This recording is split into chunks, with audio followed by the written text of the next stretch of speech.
make sure that they're following state laws, and we make sure that they're treating consumers fairly. This is fantastic. Gerard, let me give you an example, and I'm curious. So I have been a policyholder of a nationwide annuity, which I guess is a form of insurance, right? Nationwide, is that right? Yes, it is, and we handle those as well. All right, so let me tell you about Nationwide. So I have these two policies. I've held them for over 20 years. One is $15,000, one is $25,000 base, so $40,000 altogether. And for a long time, over a year, over 2 years, I've been trying to transfer them, like to get out of them, to figure out what to do. And because they're not doing much for me. And I think I'm paying very high fees.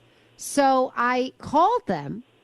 And every time I call them, they tell me that they will follow up and send me information in order to have me do stuff. And they never do. Gerard, they never do. And it takes forever to get through to them to begin with. And what really kills me is that the last time I was on the phone with this guy, he said to me, I could have been receiving $400 a month from my policies as of like 4 years ago. But I never elected to do that. Well, number one, I didn't know I had such an election available to me. Number two, there's no obligation for them to make up the money that apparently I should have been getting all these years and didn't get. And number three, when I said, well, can I just elect to start doing it now? Once again, he said, sure you can, and never sent me the information. Yeah. So would that be something I would call you to say, help? I don't know what to do anymore? Absolutely. Yes, and that's what we can assist with. And there are specifics in the statutes and regulations for insurance in the state of Connecticut that they be responsive and that they be timely in handling claims and concerns for consumers. So that's certainly something we can help out with, and consumers can contact us via phone at 860-297-3900, or they can send us an email at insurance@ct.gov. And we'll happily assist consumers with all of those issues. And what you talked about, and we tell folks this all the time, is make sure you're reviewing all your insurance policies every year, to make sure that they're still doing what you wanted them to do. And I'm certain somebody assisted you or sold you these policies, and they should be assisting you with that. And if they're not, you could get somebody else who can assist you, and they could talk to you about what might be in better interest for you right now as opposed to 15, 20 years ago. I mean, insurance companies it's like a bugaboo. We need them. We faithfully pay our premiums. But then when we really need them to pay a claim, very often I call it a sludge factor, where it just seems like, and it's not true with all companies, and it's not true in all situations, but it's certainly true in the health insurance world. And there was an article in the Connecticut Post just a week or so ago. More health insurance denials are being appealed in Connecticut. Here's what to know. And that's why we asked you on the show, what's going on with health insurance? And if you do have a denial, what can you do about it? Yeah, I think it's kind of complicated, but, the reason that we're seeing this is, as everybody knows, health insurance has become very expensive. And a lot of the changes, and to try to keep down those premium costs, a lot of the cost of shares of your health insurance is being borne by the consumer in deductibles and co-pays and co-insurance. So, people are, rightfully looking at that information, and if they don't think something is correct, they're questioning it. And that is something that the department can help with, and we do that on an everyday basis. So, what is this thing called an external review? What does that mean? Yeah, that's kind of the end of the process, though. People want to look at this very early on. And to be honest with you, like you said, not all insurance companies are bad. And when you hear about these denials, it's a very small percentage. Most of them are approved because, the information is correct and it follows the guidelines. So these things are paid. But when there is a dispute between the insurance company and your doctor and yourself, you want to make sure you understand what's going on. And insurance companies are required to send you any denials. It's would be in a document called an explanation of benefits. Oh, yeah, and that I would remember have those. Yeah. In there. And if you have any questions, call the insurance company. They'll walk you through. If they're not explaining it to you properly, call us here at the department, and we can help you out. And there's different steps. So, it should tell you on the explanation of benefits why it's not being approved. And a lot of times it's a lack of documentation. So that can be worked through, and hopefully that can be done. If they maintain the denial even after an internal review, then you do have the option at all times to go to external review, which takes it out of the hands of the insurance company, and it's an independent third party, a doctor in the same specialty that drug or procedure was offered by, and they make that final determination as to whether or not it's medically necessary, and it's binding on both parties, both on the insurance company and the individual. So does your company go in and advocate on behalf of the consumer, or you're more like a mediator between the two?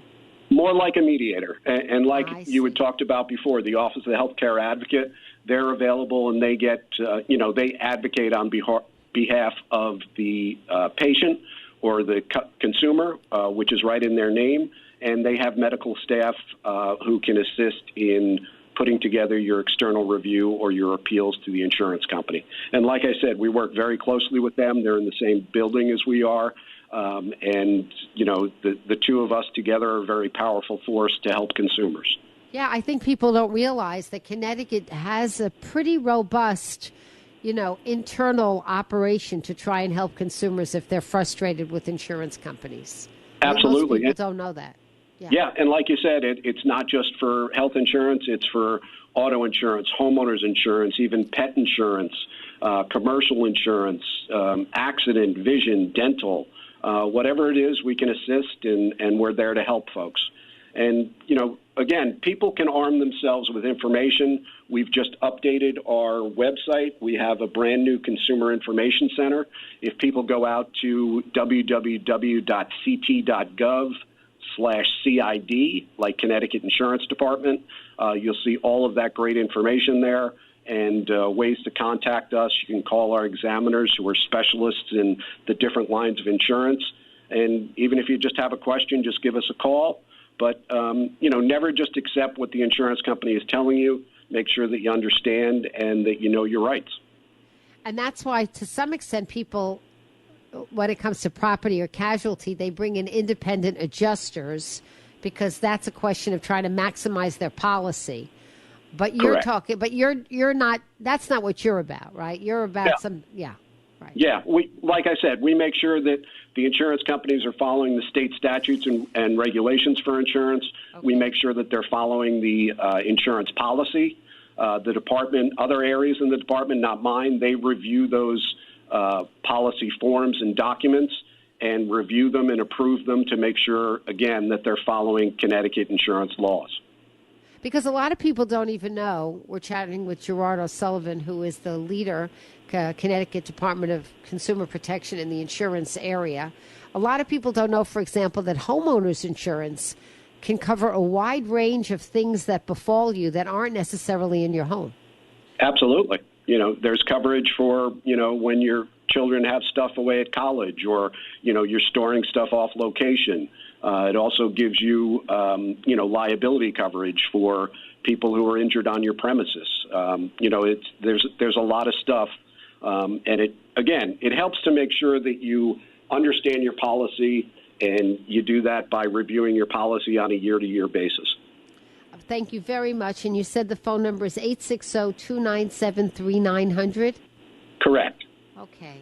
Well, thank you so much, Gerard, for joining us today. We really appreciate knowing about you. And now that I know who you are, I'm going to follow up and give a complaint about Nationwide, because I'm very frustrated after trying them for a long time. I'm not getting from them what they promised to send me. It's not nice. Please do. We get those. That's often the way that we can assist, is cutting through that red tape and making sure that they respond in a timely manner. And it's not just for your individual complaint.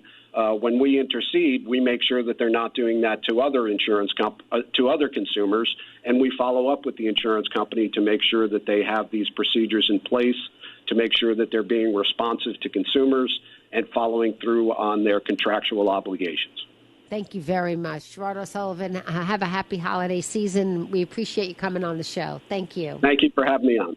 Bye-bye. Pleasure. WICC 695.9, the voice of Connecticut. Weather update. Cloudy this afternoon with a high in the mid-30s. Cloudy this evening and overnight. Some light snow after midnight, below near 30. Any early light mix over to rain by late morning and midday tomorrow. It'll be a milder day with a high in the mid-40s. I'm meteorologist Paul Piorek on WICC. This is where Fairfield County comes for local news. WICC 695.9, the voice of Connecticut.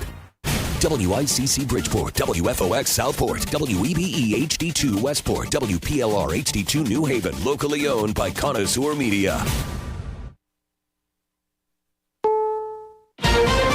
This is CBS News on the Hour, sponsored by Progressive Insurance. I'm Cammie McCormick. President Trump is traveling to Pennsylvania today. His chief of staff says she wants him to campaign like it's 2024 again.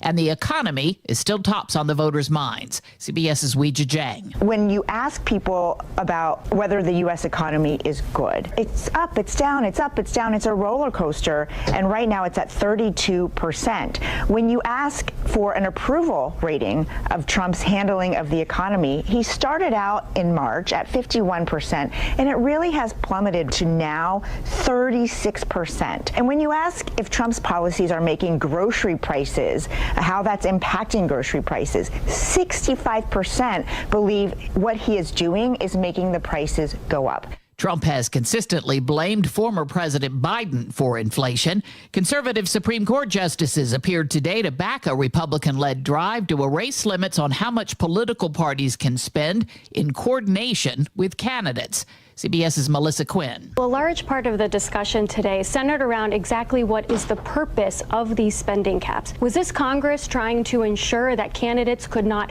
accept bribes and root out corruption in the political system? Or is this Congress trying to just say exactly how much is too much money that should be injected into politics? A federal judge says the Justice Department can publicly release investigative materials from the sex trafficking case against Ghislaine Maxwell, Jeffrey Epstein's former girlfriend. CBS's Jake Rosen on this latest release. It could take upwards of 10 or so days for each of these cases to actually have these documents produced. But at the same time, we are reaching another kind of boiling point or pressure point where will there be more information released? How much of President Trump's base and the American public will be satiated by whatever is released? And what else remains unknown after this next tranche of documents? The law passed last month requires the Justice Department to provide Epstein-related records to the public by December 19th.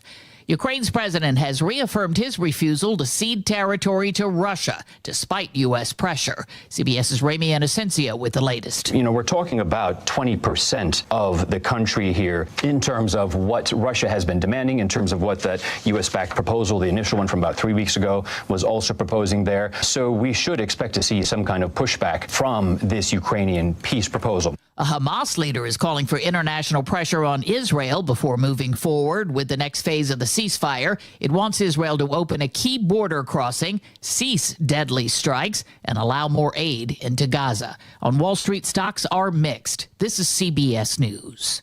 Sponsored by Progressive Insurance. Take the next step forward in your career with great benefits and an award-winning workplace. Apply at careers.progressive.com.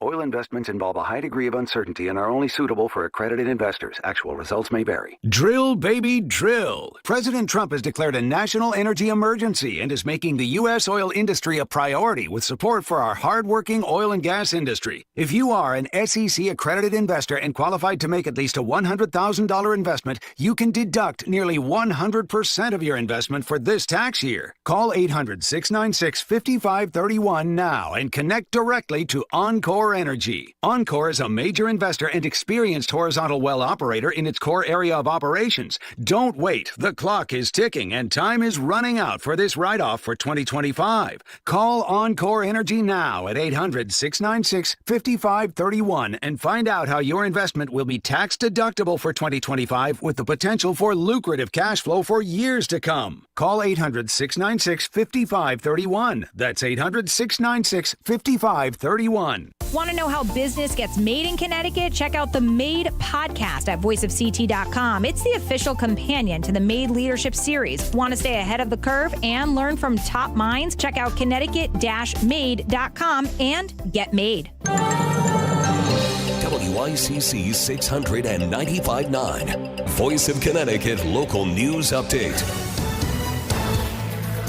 Connecticut is taking steps to make housing more affordable. That's what Governor Ned Lamont said Monday after signing a housing bill. You're not serious about affordability unless you're serious about housing. He says it'll make housing more affordable and accessible for families across Connecticut. But it's important. It's key to the future of our state. It gives young people the very best opportunity. And their grandparents, if they want a chance to downsize, they can do that as well. The bill eliminates some previous restrictions in the hopes that doing so will quickly lead to more homes being built. Republican House Minority Leader Vin Candelora told CTMirror.org it's wishful thinking to believe giving private equity developers free rein will solve the state's housing problems. Flurries tonight could leave a coating of snow in some places. A fast-moving weather system will bring milder air and precipitation into Connecticut tomorrow. For most of the state, it will be a cold rain. However, up to a couple of inches of snow is possible in the Northwest Hills. And the Better Business Bureau is warning Connecticut shoppers to be on the lookout for scams this holiday season. The BBB says it's seeing multiple scams, particularly online, including fake websites, phishing scams, and even on TikTok Shop. In a conversation with WTNH TV News 8, Kristen Johnson from the Better Business Bureau gave some tips on how to identify fake online purchases. They can pay just like any reputable business to get their website to the top of your search, but that doesn't make them real. They also pay to get themselves on Facebook and Instagram. Look at the URL at the top. Does it start with HTTPS? The S stands for secure. That means when you use a credit card, it will be secure. Does it have that little lock symbol in the URL? Johnson also warned that if a business does not accept a credit card, then it's likely fraudulent. She also recommends that you always take a picture of what you're buying in case you ever need to dispute a charge. I'm Chris Williams with WICC News. WICC Smart MLS Right Now Traffic. 95 northbound roadwork, exits 8 and 9, right lane is blocked. On the Parkway, north and southbound sides, you have it between exit 28 and exit 36. Stay left to get around it. Route 8 northbound roadwork from exit 12A up to exit 15. Stay left to get around then. And on the southbound side, construction, exit 17 down to 13A, right lane is blocked.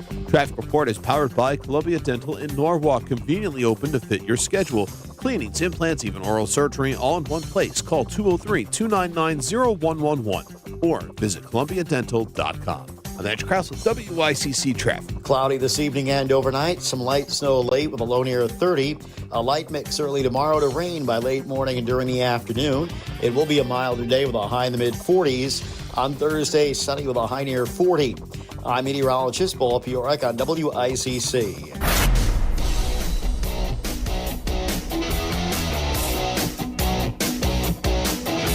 You're listening to Connecticut Today with Paul Piselli on WICC 695.9, the voice of Connecticut.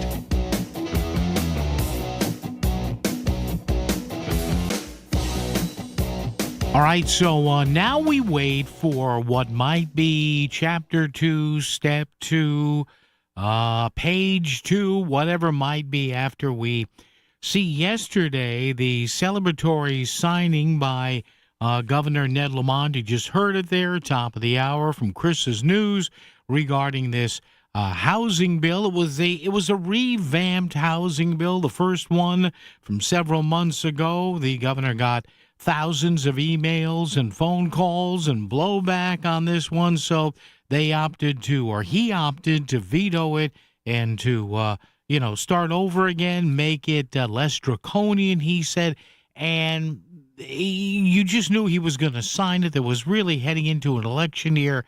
In my mind and the minds of many others, no doubt that he would sign something to keep his party happy, particularly the far left, the progressive members of his party. So now what's happening here? Because a lot of you, like me, may have heard this and said, well, okay, let's see. Maybe this whole affordable housing thing will work. Now, again, it was highly criticized, the first bill, the second bill, the rework bill over the first bill. The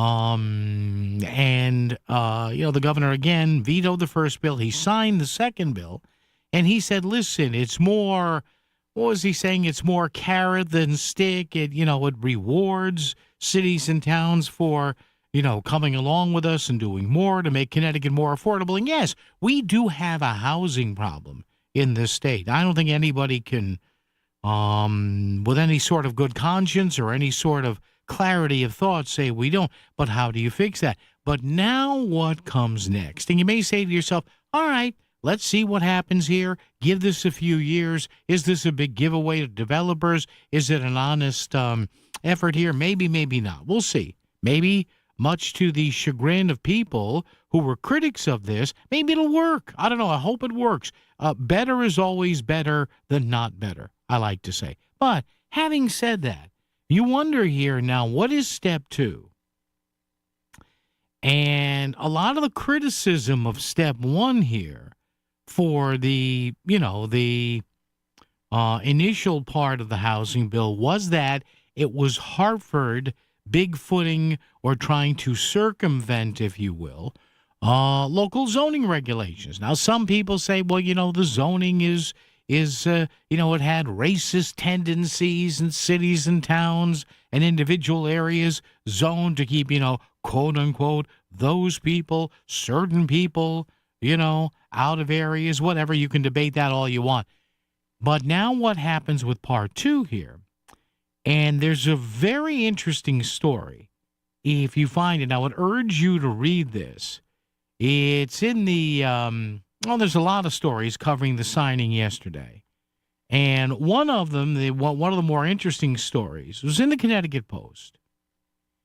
And the headline of the story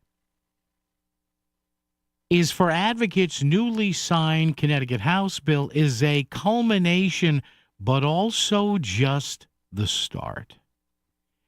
And a lot of critics, including myself, and I'll admit this, including me, over the past couple of months have said, well, all right, let's see what happens here. All right?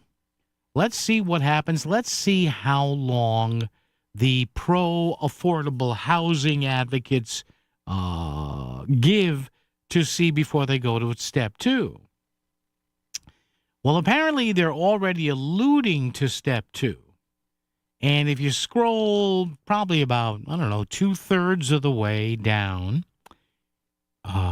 in this story, you get to the following paragraphs, right?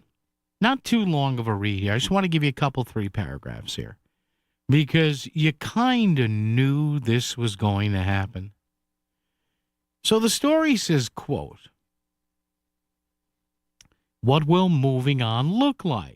Now, they quote here the House Majority Leader, Jason Rojas of East Hartford, who's been on this radio station a few times, says now, and I want you to listen to this. Now, you may think this is fine and dandy.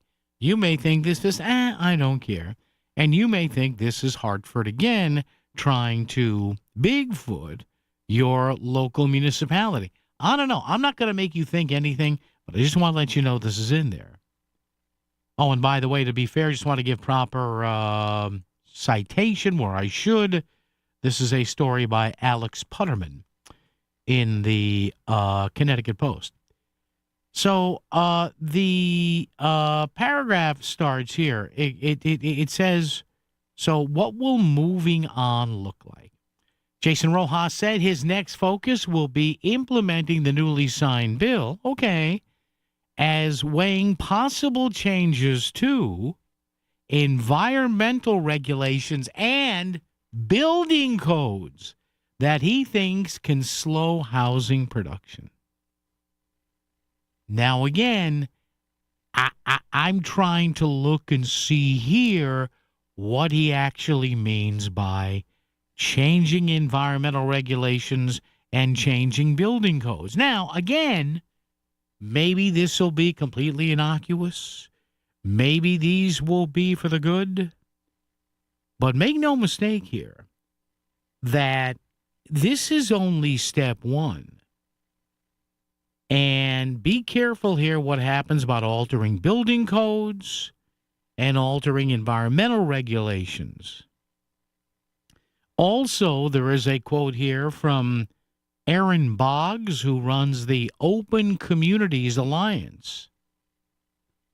She says she'll focus on how the legislation is implemented. That, she said, means making sure the state creates appropriate affordable housing targets for towns and opening new conversations with municipal leaders. She said, quoting again, there's a huge reliance on the good faith of municipalities to plan and zone for the affordable housing needs of Connecticut. And that's now listen to this. Listen to this. And that's an open question on whether that is going to work. How about that? So we start with this question at 203-333-9422, 333-WICC.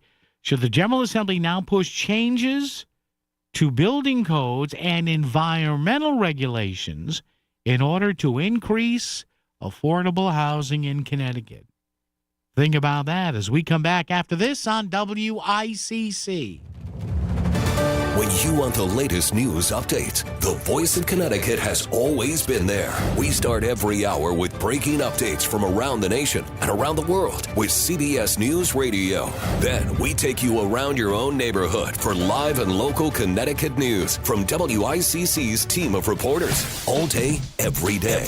For over 99 years. WICC 695.9. The Voice of Connecticut. It's time to protect your business with PPC Alarms Commercial Security Systems. PPC Alarms designs and installs customized security systems, including surveillance cameras, motion detectors, fire and water detection systems, license plate recognition cameras, and fleet management systems. PPC's customizable systems provide unmatched protection tailored to your company's needs, ensuring your business is always secure. Protect your business. Go to ppcalarms.com and get a complimentary evaluation. Progressive has great customer service, and it's easy to reach us because great and easy is the way to be. Like salads, great for you, and so easy you can put any group of veggies in a bowl and it's a salad. A full carrot with a head of cabbage, weird, but still a salad. One radish and a couple of green beans, also a salad. 14 blueberries, half an onion, and a sunchoke? Odd, yes, but an odd salad. So contact Progressive's customer service by phone, app, or online. It's great and easy, just like salad. Progressive Casualty Insurance Company and Affiliates. In the real estate ecosystem, trust and transparency create harmony. But one elusive species disrupts this balance, the rogue agent. Their secrecy with off-market listings leave home buyers confused, frustrated, and inventory-starved. And that's bad news for sellers too. With Smart MLS, over 20,000 realtors unite, creating more demand, offers, and better results. Ask your agent if your home is on Smart MLS. The rave reviews for Fairfield Motorworks say it all. Ron in Fairfield bought his Mercedes and says, "Love this place. I've finally found a mechanic I can trust." Diane in Shelton had her Nissan serviced and says, "This shop is the best. They go above and beyond for the mechanics you can trust. Bring your car to Fairfield Motorworks." 203-333-1800. Fairfield Motorworks in Fairfield off exit 25. They keep you going. Fairfield Motorworks. 203-333-1800. The cold weather is here, and so is the flavor you've been waiting for. Frank Pepe Pizzeria Napolitan's Patata Rustica Pizza is back. Baked on their legendary coal-fired crust, topped with mozzarella, seasoned potatoes, bacon, their 3-cheese blend, and a touch of Pecorino Romano, finished with olive oil. It's comfort by the slice. Cozy up to the chilly weather today at any Frank Pepe Pizzeria Napolitan location. Frank Pepe Pizzeria Napolitan, celebrating 100 years of Abits. FrankPepePizzeria.com. Hi, I'm Lee Gainham, that garden guy from Gainham's Garden Center and Florist in Fairfield. Do you have questions about your garden? Tune into that garden guy Sunday mornings at 8 for an hour of lively talk about your favorite pastime. We'll have weekly do's and don'ts and gardening tips of the week for a specific area, and we'll take your phone calls so we can offer solutions to problems you may be having in your lawn and garden right now. Call in and talk with me, that garden guy, Sunday mornings at 8 on WICC 600 and 95.9. WICC Smart MLS Right Now Traffic.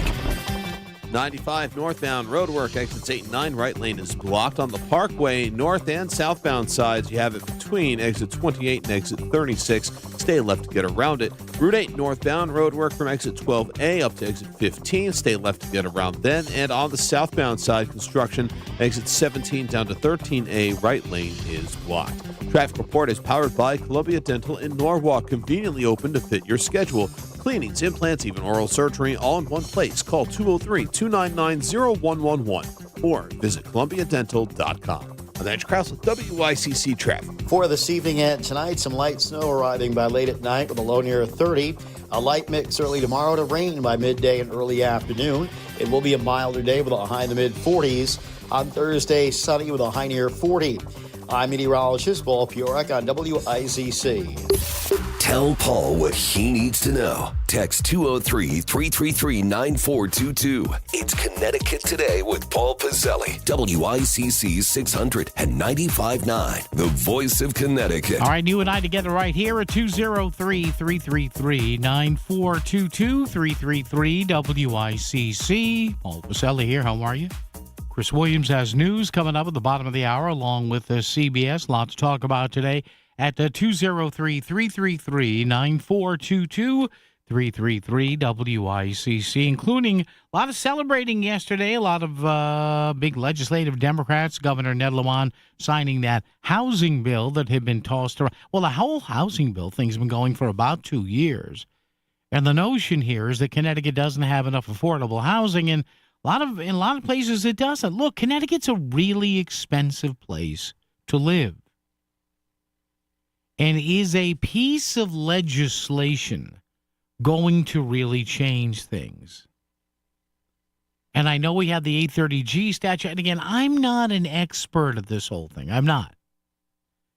But is any piece, and we'll see what happens. Maybe it will fantastically. Maybe it won't. Maybe it'll be somewhere in the middle. My guess is it'll be somewhere in the middle.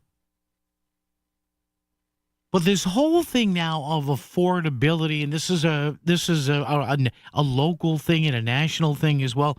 I mean, can legislation really on any level, whether it's a local city or town ordinance, whether it's something that's passed in Hartford and one or both chambers of the General Assembly and then eventually signed by the governor, or anything that's done in D.C., can you legislate affordability?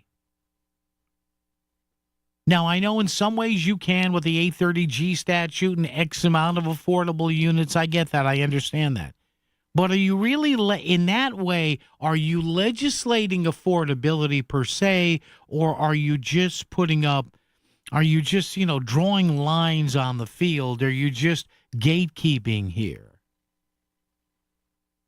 Because just the fact that you need to do this by law, does that not indicate in some way, shape, or form that you're trying to do this artificially without allowing the market to dictate? You see what I'm saying here? And again, remember, this is not, and a lot of people still misunderstand this. This is not per se low-income housing. That's different. I've had people come up to me say, hey, how about that low-income housing bill? No. There's a difference. We're talking about affordable housing, which means that under current statutes, and now with this newly signed law by the governor, we'll see how that works. There are incentives. Developers can come in and say, hey, will you let me build this if I make sure that under the certain statutes there are X amount, if you will, of of affordable units here. So there's still a struggle, you know what I mean? So now the governor signs this yesterday, Monday, and I think he's probably breathing some sort of sigh of relief because he does have an election campaign to get cracking on against, Josh Elliott and, maybe another one or two challengers. Who is it? But I don't know. Could be more people, but I doubt it. I actually think he'll be reelected, but maybe I'll be surprised. I don't know. But now you have a very influential member of the General Assembly, State Representative Jason Rojas of East Hartford, is saying that now he's going to look at possible environmental regulation changes. What that means, I don't know. Changes in building codes, what that means, I don't know. Although, if you look at, if you go back and do a little research, turns out, and AI found this for me, courtesy of Google's AI. Says here, Jason Rojas has been a strong advocate for updating state building codes to ease housing shortages. Now, you may say, well, what does a building code have to do with the housing shortage? Well, apparently, not this year, but last year, according to a story here in the Connecticut Mirror, he tried to slip through a change in a building code, or actually in a budget bill, or buried deep in a bill, that would allow single stair exits in some smaller residential buildings up to 6 stories tall and up to 4 units per floor. So in other words, you would have maybe up to 24 unit buildings with modern tech. And I guess a lot of people didn't go with that because firefighters were upset, saying that if you have a 6-story building with up to 4 units per floor, you should have more than 1 stair exit here. So again, my fear is here, and again, admittedly, this did not pass, according to what I'm reading here in the Connecticut Mirror. But it didn't pass pretty much because I guess some people in the General Assembly were a little squishy about it. And also some firefighters and fire officials say that's not a good thing. So you tell me, 203-333-9422, 333-WICC, for more affordable housing in the state. Should the General Assembly now push changes to building and environmental codes in order to increase affordable housing in Connecticut? Traffic and weather together on the 6s. A lot more coming up. It's a Tuesday right here on WICC. WICC Smart MLS Right Now Traffic. 95 northbound roadwork, exits 8 and 9. Right lane is blocked on the Parkway. North and southbound sides, you have it between exit 28 and exit 36. Stay left to get around it. Route 8 northbound roadwork from exit 12A up to exit 15. Stay left to get around then. And on the southbound side, construction, exit 17 down to 13A. Right lane is blocked. Traffic report is powered by Columbia Dental in Norwalk, conveniently open to fit your schedule. Cleanings, implants, even oral surgery, all in one place. Call 203-299-0111 or visit columbiadental.com. I'm Andrew Krause with WICC Traffic. Cloudy this evening and overnight. Some light snow late with a low near 30. A light mix early tomorrow to rain by late morning and during the afternoon. It will be a milder day with a high in the mid-40s. On Thursday, sunny with a high near 40. I'm meteorologist Paul Piorek on WICC. Sometimes the most important personal breakthroughs are made possible by medical ones. And that's why Yale New Haven Health's Heart and Vascular Center delivers the pioneering science of Yale School of Medicine, like groundbreaking research that helped redefine the international guidelines for treating heart failure, and a new procedure to detect coronary microvascular disease, often misdiagnosed in women. Yale New Haven Health and Yale School of Medicine. Together, we're powering breakthroughs with the greatest of care. Are you ready for some football? Tune in every Sunday to the Voice of Connecticut for nonstop NFL action.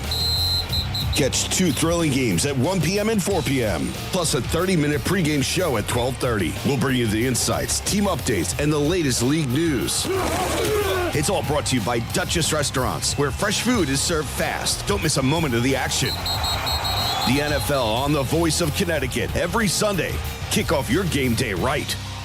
The holidays are a time of traditions, like making your great-grandmother's secret pudding recipe or watching that favorite movie you've seen 1,000 times. These moments keep us connected to family, to memories, to meaning. They remind us where we come from and what matters most. And for some, it's a good time to create new traditions. Incorporating therapy into your new or existing traditions can help ensure you take time for yourself during what can be a joyful but sometimes hectic or lonely time of year. And by caring for yourself, you can show up more fully in the moments that matter. Maybe you'll find a new hot chocolate recipe to make with the kids, or reserve every Saturday night for you, your book, and some quiet. Close the year with clarity rather than chaos. This December, start a new tradition by taking care of you. Just call pound 250 and say the keyword ABC Radio. That's keyword ABC Radio after calling pound 250. Did you know tens of thousands of mothers, fathers, children, and seniors right here in Southern Connecticut face food insecurity? Moms going without so they can feed their children? That's why the Bridgeport Rescue Mission is relaunching their mobile kitchen, so they can deliver fresh hot meals directly into our streets and communities that need it most. Please help the relaunch of the Bridgeport Rescue Mission's mobile kitchens. Give today to bridgeportrescuemission.org, because no child, no senior, no human should ever go hungry.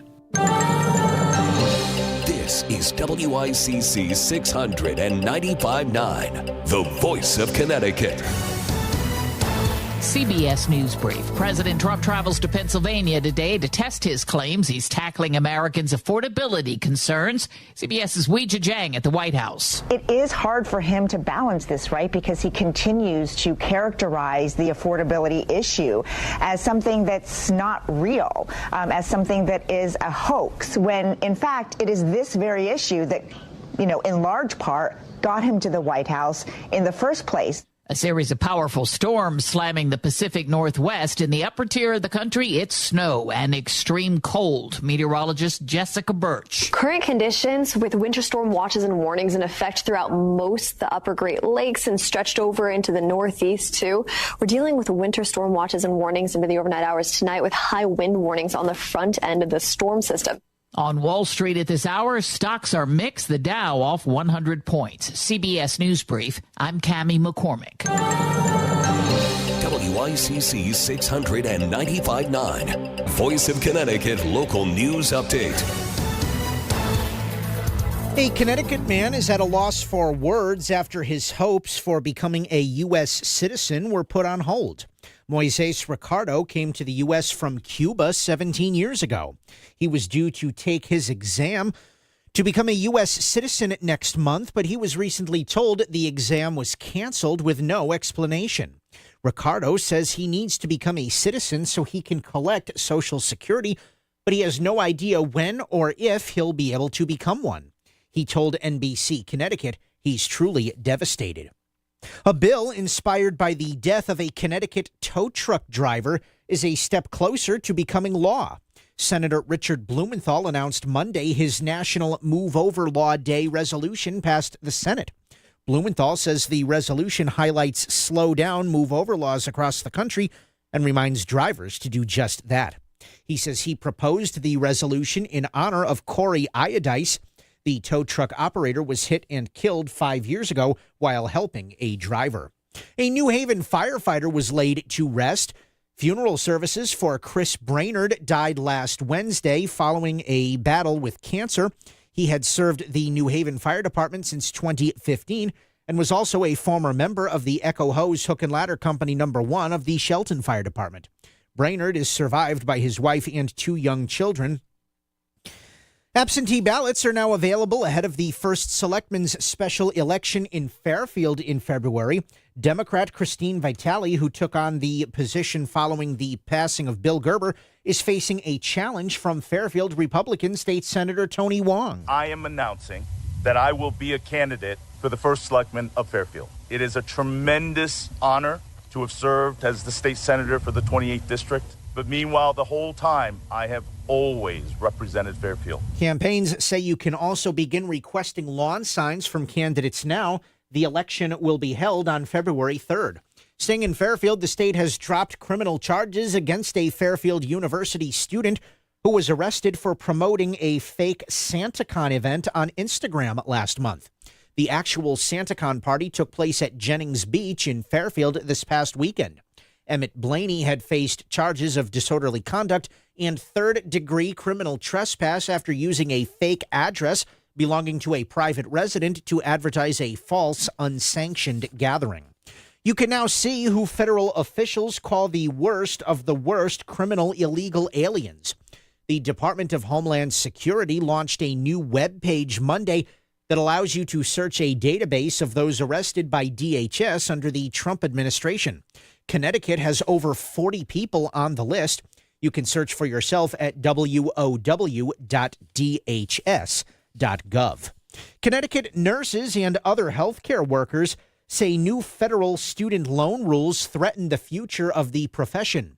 At a Monday news conference, healthcare union members stood with Senator Richard Blumenthal to criticize changes that are part of the so-called One Big Beautiful Bill Act, which cap graduate borrowing at $100,000. Here is the definition of stupid. At a time when you have a shortage of nurses, put unrealistic, cruel, dumb caps on student loans for nurses. That's what not to do, but that is exactly what the great, big, beautiful bill of Donald Trump is doing. The Education Department also removed nursing from its list of professional degree programs that would limit federal aid. Federal officials say the move is meant to prevent nurses from taking on unmanageable debt. Blumenthal argues it will deter people from entering the field. UConn's new football coach believes he has found the perfect place to surround himself with winners. The school introduced Jason Candle Monday. He comes from Toledo, where he coached for 10 years and never had a losing season. Candle says he looks forward to talking to UConn basketball coaches Dan Hurley and Gino Auriemma. He says they're what success looks like across college athletics. And one of Connecticut's most iconic pizza brands is opening up another location in Fairfield County. Frank Pepe's Pizzeria has finalized a lease for an over 3,500 square foot location on the Post Road in Westport. This will be Pepe's 18th location along the East Coast and is expected to open in the summer of 2026. I'm Chris Williams with WICC News. WICC Smart MLS Right Now Traffic. 95 northbound roadwork, exits 8 and 9. Right lane is blocked on the Parkway. North and southbound sides, construction between exit 28 and 36. Stay left to get around it. Route 8 northbound construction, exit 12, going up to exit 15. Stay to the left to get through. And on Route 8, the southbound side, construction exit 17 down to 13A in the right lane. I'm Edge Krause with WICC Traffic. For this evening and tonight, some light snow arriving by late at night with a low near 30. A light mix early tomorrow to rain by midday and early afternoon. It will be a milder day with a high in the mid-40s. On Thursday, sunny with a high near 40. I'm meteorologist Paul Purek on WICC. If Greenwich is talking about it, so is Paul. Connecticut Today with Paul Piselli on WICC 600 and 95.9, the voice of Connecticut. And we're talking about the A word here. Yes. No, not that one. Not that word either. Affordability. This is the buzz, I should say, or the Budweiser. No. This is the buzzword now. Affordability. Oh, Connecticut's unaffordable. Mr. Trump's out there, the president's out there yammering about affordability. The Democrats are yammering about affordability, and they're doing this a year before the election. Oh, my God. We pick up words here, and we suddenly decide that they're the only word in the English language. Well, it's the affordability crisis and this, that, and the other in Connecticut. You know, it's funny because I put this question up on our Facebook page, facebook.com/voice of CT. Should the General Assembly now push changes to building and environmental codes in order to increase affordable housing in the state? And somebody responded this way. There's no such thing as affordable in Connecticut. Can you create affordability? Now, if you can afford something in an area that's considered not affordable, then you should count your blessings. That's good. I'm not saying that's anything to scoff at here. But isn't affordability and non-affordability, are they together, whether something's affordable or not affordable, just a fact of life? And I don't mean to be flip about this. I'm not trying to be pedantic about this, but when we talk about affordability here, aren't we just talking about what the market will bear? And again, I'm not saying you have to like it or not like it. That's not my point. How is Connecticut going to get suddenly become affordable for more people unless you artificially suppress the market? Which maybe you want to do that. That's okay. You see what I'm saying? But affordability in and of itself is kind of an axiom of our system, right? Is it not? I mean, how many, for example, now, Zohran Mamdani, Mr. Mamdani, he got elected, he's the mayor-elect of New York City now, going to be inaugurated, I guess, on January 1. Is that when it is in New York? I don't even know. But he's going to make New York City more affordable. How? How do you do that? In as much as he's talking about a lot of things that he doesn't have the power to do. How do you do that? You tell me what American city, what popular metropolitan place is in and of itself affordable. If a lot of people want to live there, if a lot of people are desirous of living in a specific location, in a specific town, in a specific area of a specific state or section of the country, it is invariably going to become not affordable, is it not? Because then whomever has the purvey of that area, of that housing, of that condo complex, of that apartment is going to say, geez, I want to get as much money as I can out of this rent or out of this lease or out of this sale. So are we not doing artificial things here that are only done at the behest or with the cooperation of somebody who is still trying to make a profit? 203-333-9422, 333-WICC. So again, we have this housing bill, and maybe it'll work. I tend to think, this is just me, I could be completely wrong on this or completely right.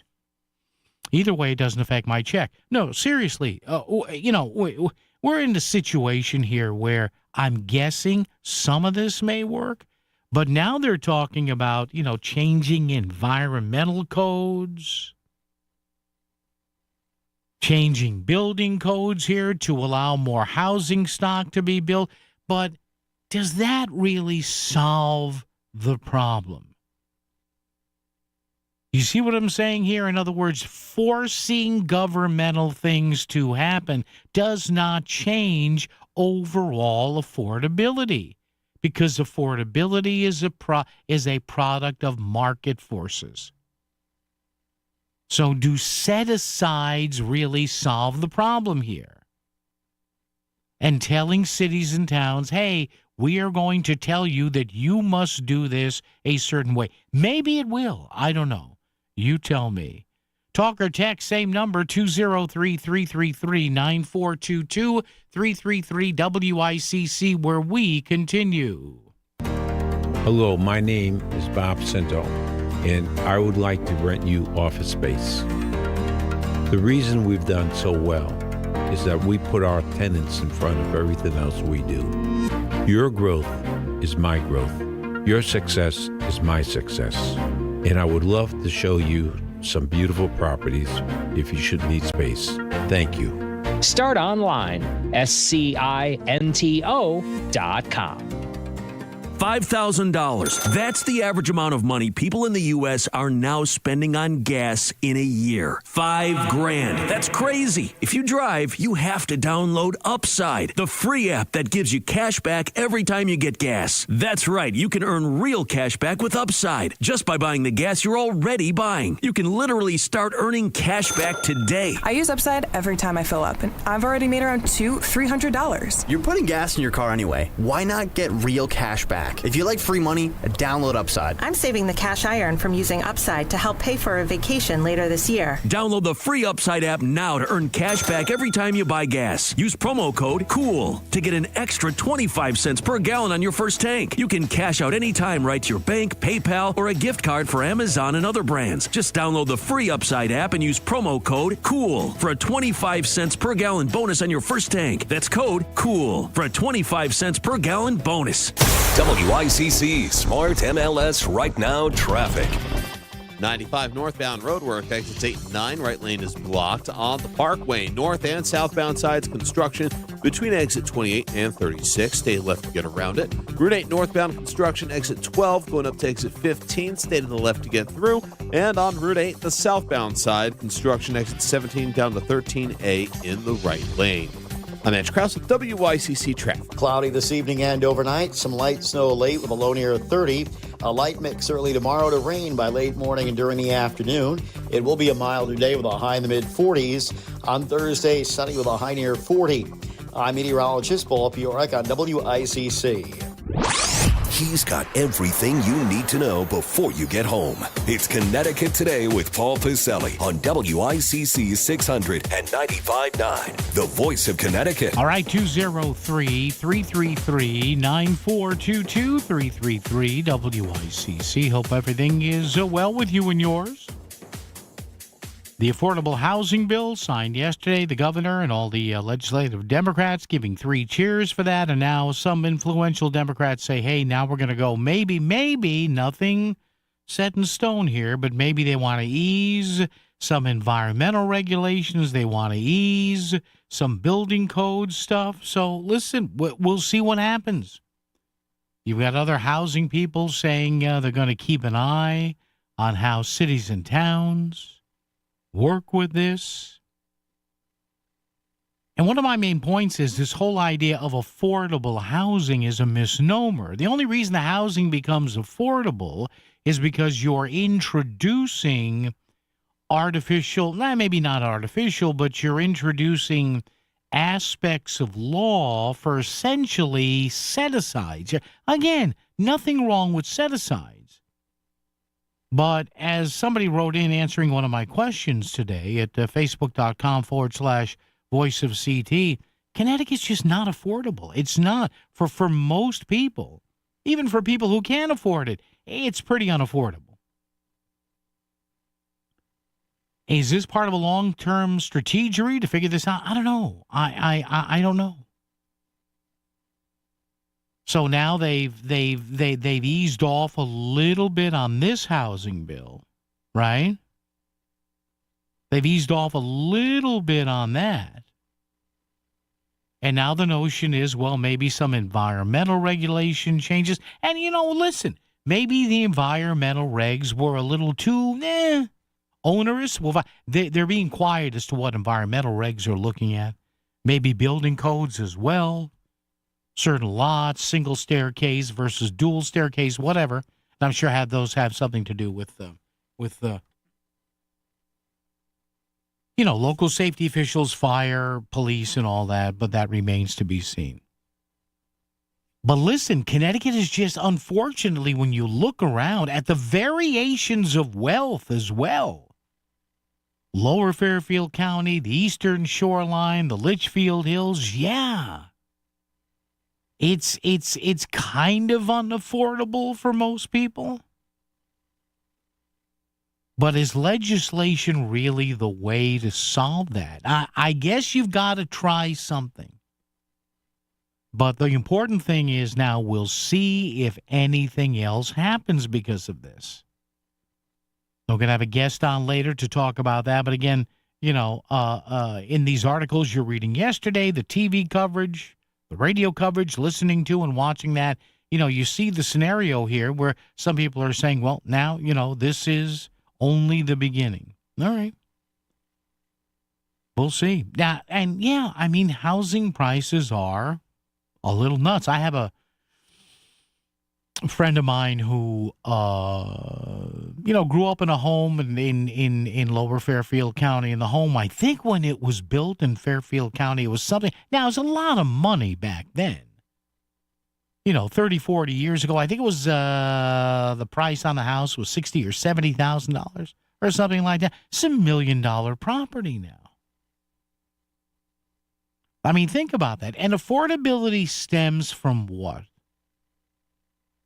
A desirous location, a desirous neighborhood, a desirous city or town. So it is amazing that once that kind of affordability snowball starts to roll down the hill, or that tumbleweed starts to collect more and more, branches and leaves or anything like that, it doesn't stop. Because inherently, think about this, are we going to want to sell a property or rent a property or lease a property for anything less than we know we could get for it? You hire if you're selling a property or looking to buy maybe, but if you're a seller and you're selling mom and dad's house, or you want to keep it for an investment property, for a rental property to create some cash flow, and you're like, yeah, somebody approached me for renting it. I trust them. They're good people. Their references are, good. Are you not going to want to get as much as you humanly can for that? See, that's the aspect of this that nobody wants to talk about, right? And I have no problem with that. Listen, for a lot of people, not all, if you own a business, even a small business, a good chunk of your estate is probably tied up in the cash value of your business. I get that. But let's face it, part of this quote-unquote affordability problem is just people wanting to exercise the maximum value they can if they are selling a property, managing a property, renting a property. And and I don't know what the answer is if you don't do it by law, but the fact that you have to do it by law does rub people, the wrong way. And yeah, you have people that, have a piece of family property that you didn't even think 30, 40, 50 years ago for some of the older folks out there, right? You must, if you want to share this with me, if you don't want to get specific about where it is, but you must be just amazed at the estimate you get for a piece of property that's, been in your family for years and years and decades, and you look at it now and somebody comes up to you and says, hey, by the way, if you ever think of selling, let me know. That causes the quote-unquote affordability problem too. Because remember, when something is not affordable, it means that it actually is affordable to a segment of society that, can afford more than another segment can. It's a fascinating problem, symptom, issue to deal with. And is legislation the way to do it? I don't know. You tell me.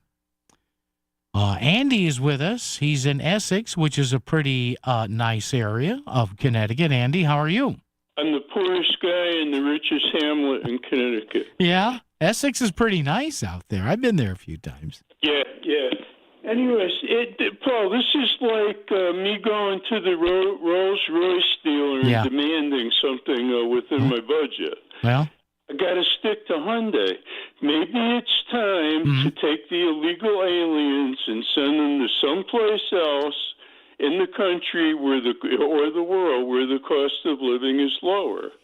You know how in the summer, like when the park fills up, the state park fills up, they put up a sign, full, no more admission. No more parking, lots full. Maybe we could do that in Connecticut rather than bring in these Democrat voters and, throw everything else out of whack. Yeah, I mean, Andy, it's my opinion. Look at the and Andy, look at the numbers. Now, the state always throws out. Now, they're afraid to give the real numbers, but the general number, Andy, that is used for undocumented illegals, whatever you want to call them, in the state, is about 120,000. Okay, so with a price tab in the billions. Yeah, so let's look at it this way. Let's say, just for argument's sake here, I may be wrong. You got 120,000 undocumented. It's okay. Let's say, and I'm sure, in some cases it's more, in some cases it's less. But let's just say for this little discussion we're having at 5 of 3 on a Tuesday, that you have 4 people of those 120,000 living per unit, all right? So you do the math, 120,000 divided by 4 is 30. It's still 30,000 units of housing, which is your point, which proves your point. Does it not? Where are you going to shove them with parking, with sewage, with electrical grid, with fire and police protection? Where are you going to shove them, Paul? Oh, we'll see. Andy. Can we add a few floors to your condo unit? Yeah. Hey, thanks, Andy. How about South Carolina, South Dakota, places that are lower cost of living with room to expand? Well, how about that? Rather than shove them into Connecticut. Hey, thanks, Andy. A friend of mine is now in the Carolinas, and she's paying, I think, $700 or $800 a year. Her property taxes are capped because she's a senior. There you go. But no, seriously, Andy's got a point. And again, it's not like, well, you just hate migrants. No. That's not the issue. The issue is, again, something that is never discussed here in this state, or if it is, it's like pulling teeth. You've got about 120,000, let's say, undocumented folks here in the state. Are they working? I'm sure the vast majority of them are.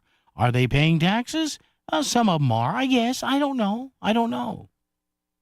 But again, to Andy's point, to the point of a lot of other people, even though those that rule us in Hartford, a lot of times don't mention it, got 120,000 undocumented folks here who I guess are not citizens.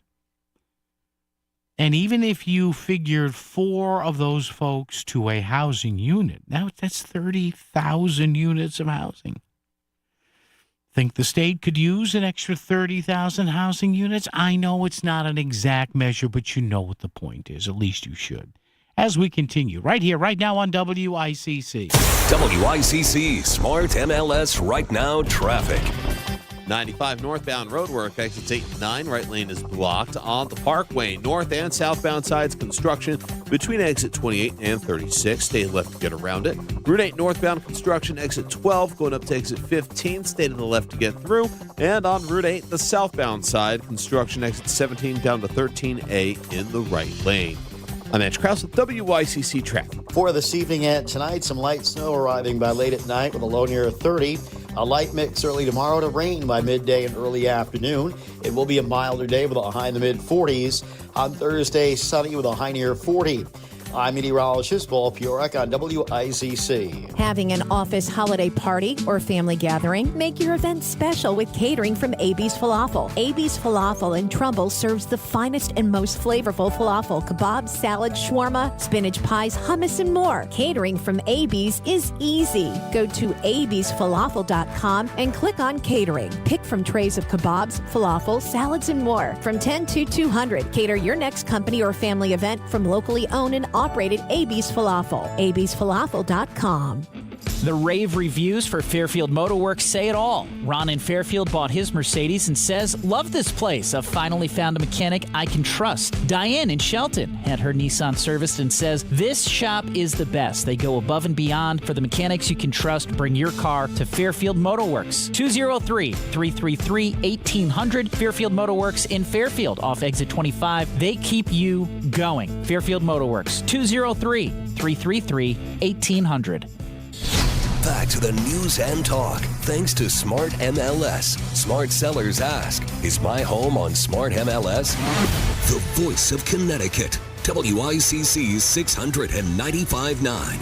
It's Connecticut Today with Paul Piselli. And I just got a text message here from a very nice person. I think they're nice. I don't know, but I assume people are nice.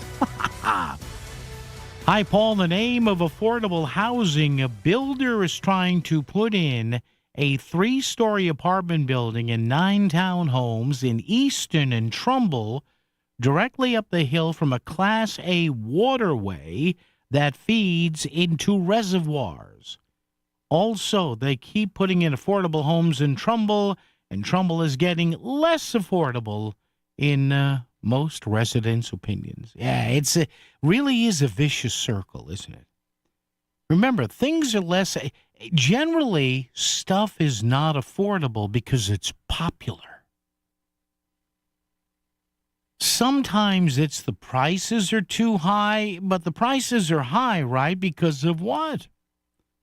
One of the axioms of economics. Low supply, high demand. WICC Bridgeport, WFOX Southport, WEBE HD2 Westport, WPLR HD2 New Haven, locally owned by Connoisseur Media. This is CBS News on the Hour, sponsored by Progressive Insurance. I'm Cammie McCormick. President Trump is hitting the road today, traveling to Pennsylvania to talk about the economy and other issues. CBS's Ed O'Keefe on what will be a campaign-like rally. The Chief of Staff, Susie Wiles, here quoted in an interview yesterday saying that they're preparing the president for 2024-style campaigning on behalf of Republicans across the country. Remember the struggle we've seen for the president and his party in midterm years, or years that he's not on the ballot. They struggle to get the Republican base to turn out to support those congressional and gubernatorial candidates. And so they understand he has got to be out there talking about this, encouraging the base to support Republicans and Republican policy.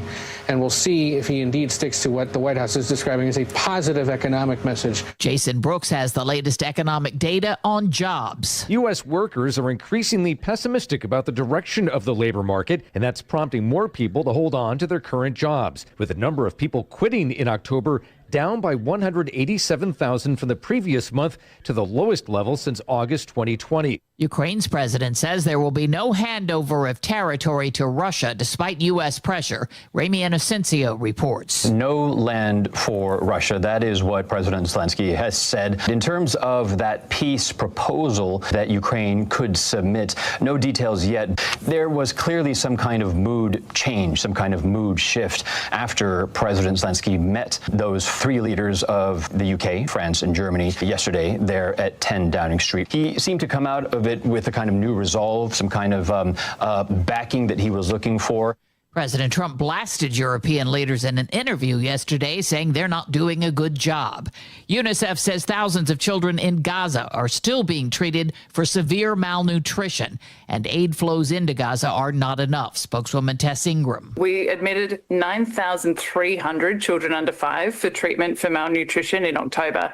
And as I said, more than 8,000 pregnant and breastfeeding women. Stacey Lynn reports a man convicted in a home invasion murder decades ago is facing an execution tonight in Florida. Florida has already carried out 17 executions in 2025. That's more than any other state. And it also sets a record for Florida, blowing past the previous annual high for executions of 8 in both 1984 and 2014. There are currently 253 people on death row there. Another execution is scheduled for next Thursday. On Wall Street at this hour, stocks are mixed. The Dow is lower by 120. This is CBS News.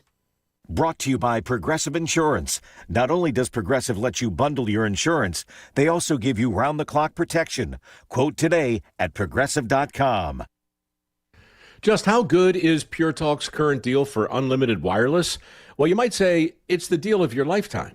Because right now, for just $29.95 a month, Pure Talk is offering unlimited talk, text, and data for life. Not your phone's life, your life. This is Pure Talk's top-tier plan. It comes with a crazy fast 5G network along with a 30-gig hotspot. And at just $29.95 a month, there has never been a better opportunity to lock in a ridiculously low rate for as long as you live. And save thousands and thousands of dollars along the way. This plan is normally $65 a month, but if you switch today, you will save over 50% every single month for the rest of your life. See what I mean? It really is the deal of your lifetime. Dial pound 250, say micro, offer ends 12/14. Some restrictions apply. Details at puretalk.com.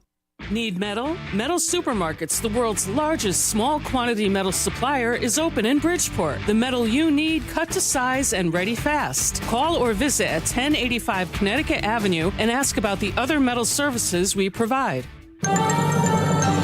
WICC 695.9, Voice of Connecticut Local News Update. A Connecticut man is at a loss for words after his hopes for becoming a U.S. citizen were put on hold. Moises Ricardo came to the U.S. from Cuba 17 years ago. He was due to take his exam to become a U.S. citizen next month, but he was recently told the exam was canceled with no explanation. Ricardo says he needs to become a citizen so he can collect Social Security, but he has no idea when or if he'll be able to become one. He told NBC Connecticut he's truly devastated. Connecticut nurses and other healthcare workers say new federal student loan rules threaten the future of the profession. At a Monday news conference, healthcare union members stood with Senator Richard Blumenthal to criticize changes that are part of the so-called One Big Beautiful Bill Act, which cap graduate borrowing at $100,000. Here is the definition of stupid. At a time when you have a shortage of nurses, put unrealistic, cruel, dumb caps on student loans for nurses. That's what not to do, but that is exactly what the great, big, beautiful bill of Donald Trump is doing. The Education Department also removed nursing from its list of professional degree programs that would limit available aid. Federal officials say the move is meant to prevent nurses from taking on unmanageable debt. Blumenthal argues it will deter people from entering the field. A bill inspired by the death of a Connecticut tow truck driver is a step closer to becoming law. Senator Richard Blumenthal also announced Monday his National Move Over Law Day resolution passed the Senate. Blumenthal says the resolution highlights slow down, move over laws across the country and reminds drivers to do just that. He says he proposed the resolution in honor of Corey Iodice. The tow truck operator was hit and killed 5 years ago while helping a driver. And one of Connecticut's most iconic pizza brands is opening up another location in Fairfield County. Frank Pepe's Pizzeria has finalized a lease for an over 3,500 square foot location on the Post Road in Westport.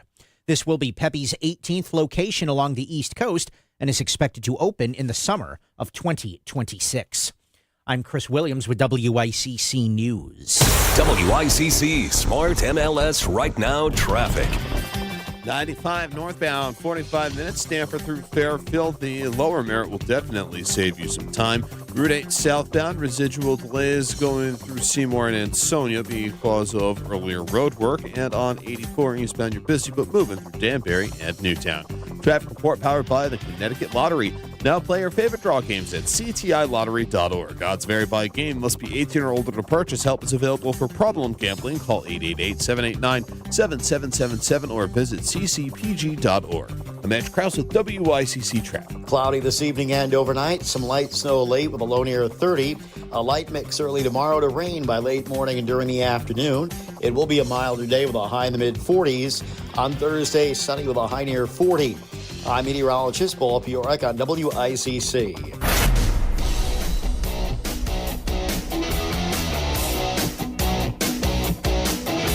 You're listening to Connecticut Today with Paul Piselli on WICC 695.9, the voice of Connecticut. Well, previous to the 4 o'clock banana that's coming up, I just had the 3 o'clock orange. So, man, can I tell you, I have just been emboldened here with some natural fruit juice. Right? I had a nice little navel orange, and boy, let me tell you, I'm raring to go for this hour. 203-333-9422, 333-WICC. So our question from hour number one remains, should the General Assembly now push changes to building and environmental codes, they say, in order to increase affordable housing in Connecticut? So that'll be up there. We'll go over the answers coming up about an hour. I need to ask you something. And because I think we kind of know each other. I haven't really met a whole bunch of you. Met just a handful of you over the years here. In my, let's see, May will make 7 years almost. Coming up on 7 years here. It's been a blast, but I digress. So I need to ask you something here in all seriousness, and you could talk to me about this. We could have a little therapy session here, live on the air. At 203-333-9422, or you could text me your thoughts. The more I think about, now, I'm not talking about the second attack on this alleged drug boat. That is a separate issue, as it should be. Whether or not, and now apparently there's going to be a meeting today of Pete Hegseth and lawmakers or whatever, whether, you know, that boat attack a few months ago where they call the double tap here on that boat, whether or not that was is illegal, and I'm not a JAG officer. I don't know the particulars about maritime law and this and the other. We heard Jim Himes from Sunday, a clip yesterday, talk about that. But having said that, does it make me a bad person that the more I think about our military blowing up these, I guess you have to say alleged, even though if you look at the video, the satellite video, the air recon video, everybody kind of admits now that we know what's in these boats. Does it make me a bad person that the more I think about these boats getting blown up, I couldn't care less if you paid me? Honestly, the more I got to thinking about this, and the more that I thought of that clip that I played from over the weekend with Michael Smerconish, he's a radio guy in Philadelphia, and he's also on CNN as a commentator. You know, he's right on this, that the average person, the non-celebrity, the non-star or starlet whose drug addiction or sadly sometimes drug deaths are well documented by the paparazzi and all that, if you're not at that level, your family, your friends or whatever have no recourse. So the more I hear people say, well, you know, blowing up even if these boats have drugs on them, blowing them up is not going to change anything. Oh, maybe it won't, but guess what? Maybe the load of drugs that's on that particular boat that gets blown up won't poison or hook somebody or create family strife or a difficult and dangerous situation of somebody driving and or maybe killing somebody. I don't know. But does it make me a bad person that I have zero sympathy? Zero. None. Zilch. Nada. I have zero sympathy for these people getting blown out of the water. I don't care. If they are actively transporting material that is made solely to alter the mental state of someone, to hook them, to get them hooked on a substance, to bring them maybe to their physical and mental needs, and I can stop, or the government can stop, or the military can stop a shipment of that by blowing these boats out of the water, amen, hallelujah, keep doing it. Don't ever stop. I have an idea. Don't run drugs. Oh, the guys on these boats, they have families. Well, that's too bad, isn't it? No, seriously. I was driving around last night doing a little self-reflection like, should I be more understanding of this? And the answer came back, oddly enough from me, no. Because I don't care. Does that make me a bad person? I have to ask you. 203-333-9422. 333-WICC. Yeah, because I heard that piece from Michael Smerconish, and he said, there are 100,000 people, right about, give or take a few thousand, who die or who died in the most recent years from drug addiction. From stuff being brought into the U.S. now I know some of it's made here, but you know the thought here. And yet all some of us can do, and again, the second attack I know has some legal questions about it. I get it, I understand. But my God, you've got people saying, oh, these poor guys who got blown out of the water. Really? Really? Well, guess what? I'm guessing their cargo wasn't bologna sandwiches. For those who struggle in Fairfield County, winter is especially hard with a challenge to just keep warm. But you can help. The Voice of Connecticut First County Bank Warmth Drive is happening right now. Donate new or gently worn coats, gloves, hats, and scarves to any First County Bank location now through December 18th. Everything collected goes directly to Bridgeport Rescue Mission. Let's all do our part to help keep our neighbors in Fairfield County warm through the winter. This season, shop small and save big at Spectre Furniture and Mattress Gallery in Ansonia. Celebrate store-wide savings on Lazy Boy recliners, Beauty Rest mattresses, and more, just in time to refresh your home before the holidays. Stop by and spread some cheer. Spectre Furniture is a proud drop-off site for teams' toys for kids. Bring in a new unwrapped toy and brighten the child's season. Spectre Furniture, trusted for 135 years on Main Street in Ansonia. Shop small, save big, give back. Metal Supermarket's not where you buy your eggs, but where you buy all the metal you need. The world's largest small quantity metal supplier with over 8,000 types, shapes, and grades is now in Danbury and Bridgeport. Fabricators, construction crews, manufacturers, auto shops, and hobbyists find the metal you need cut to size and ready fast with no minimum order. Or browse our drops and remnants. Fill your cart at Metal Supermarkets in Bridgeport at 1085 Connecticut Avenue or Danbury at 4 Lee Mack Avenue.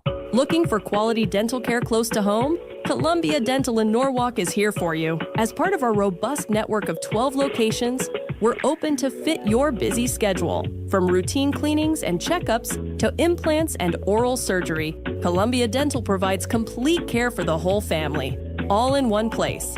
Call us today at 203-299-0111 or visit columbiadental.com. That's columbiadental.com. Your smile, our priority.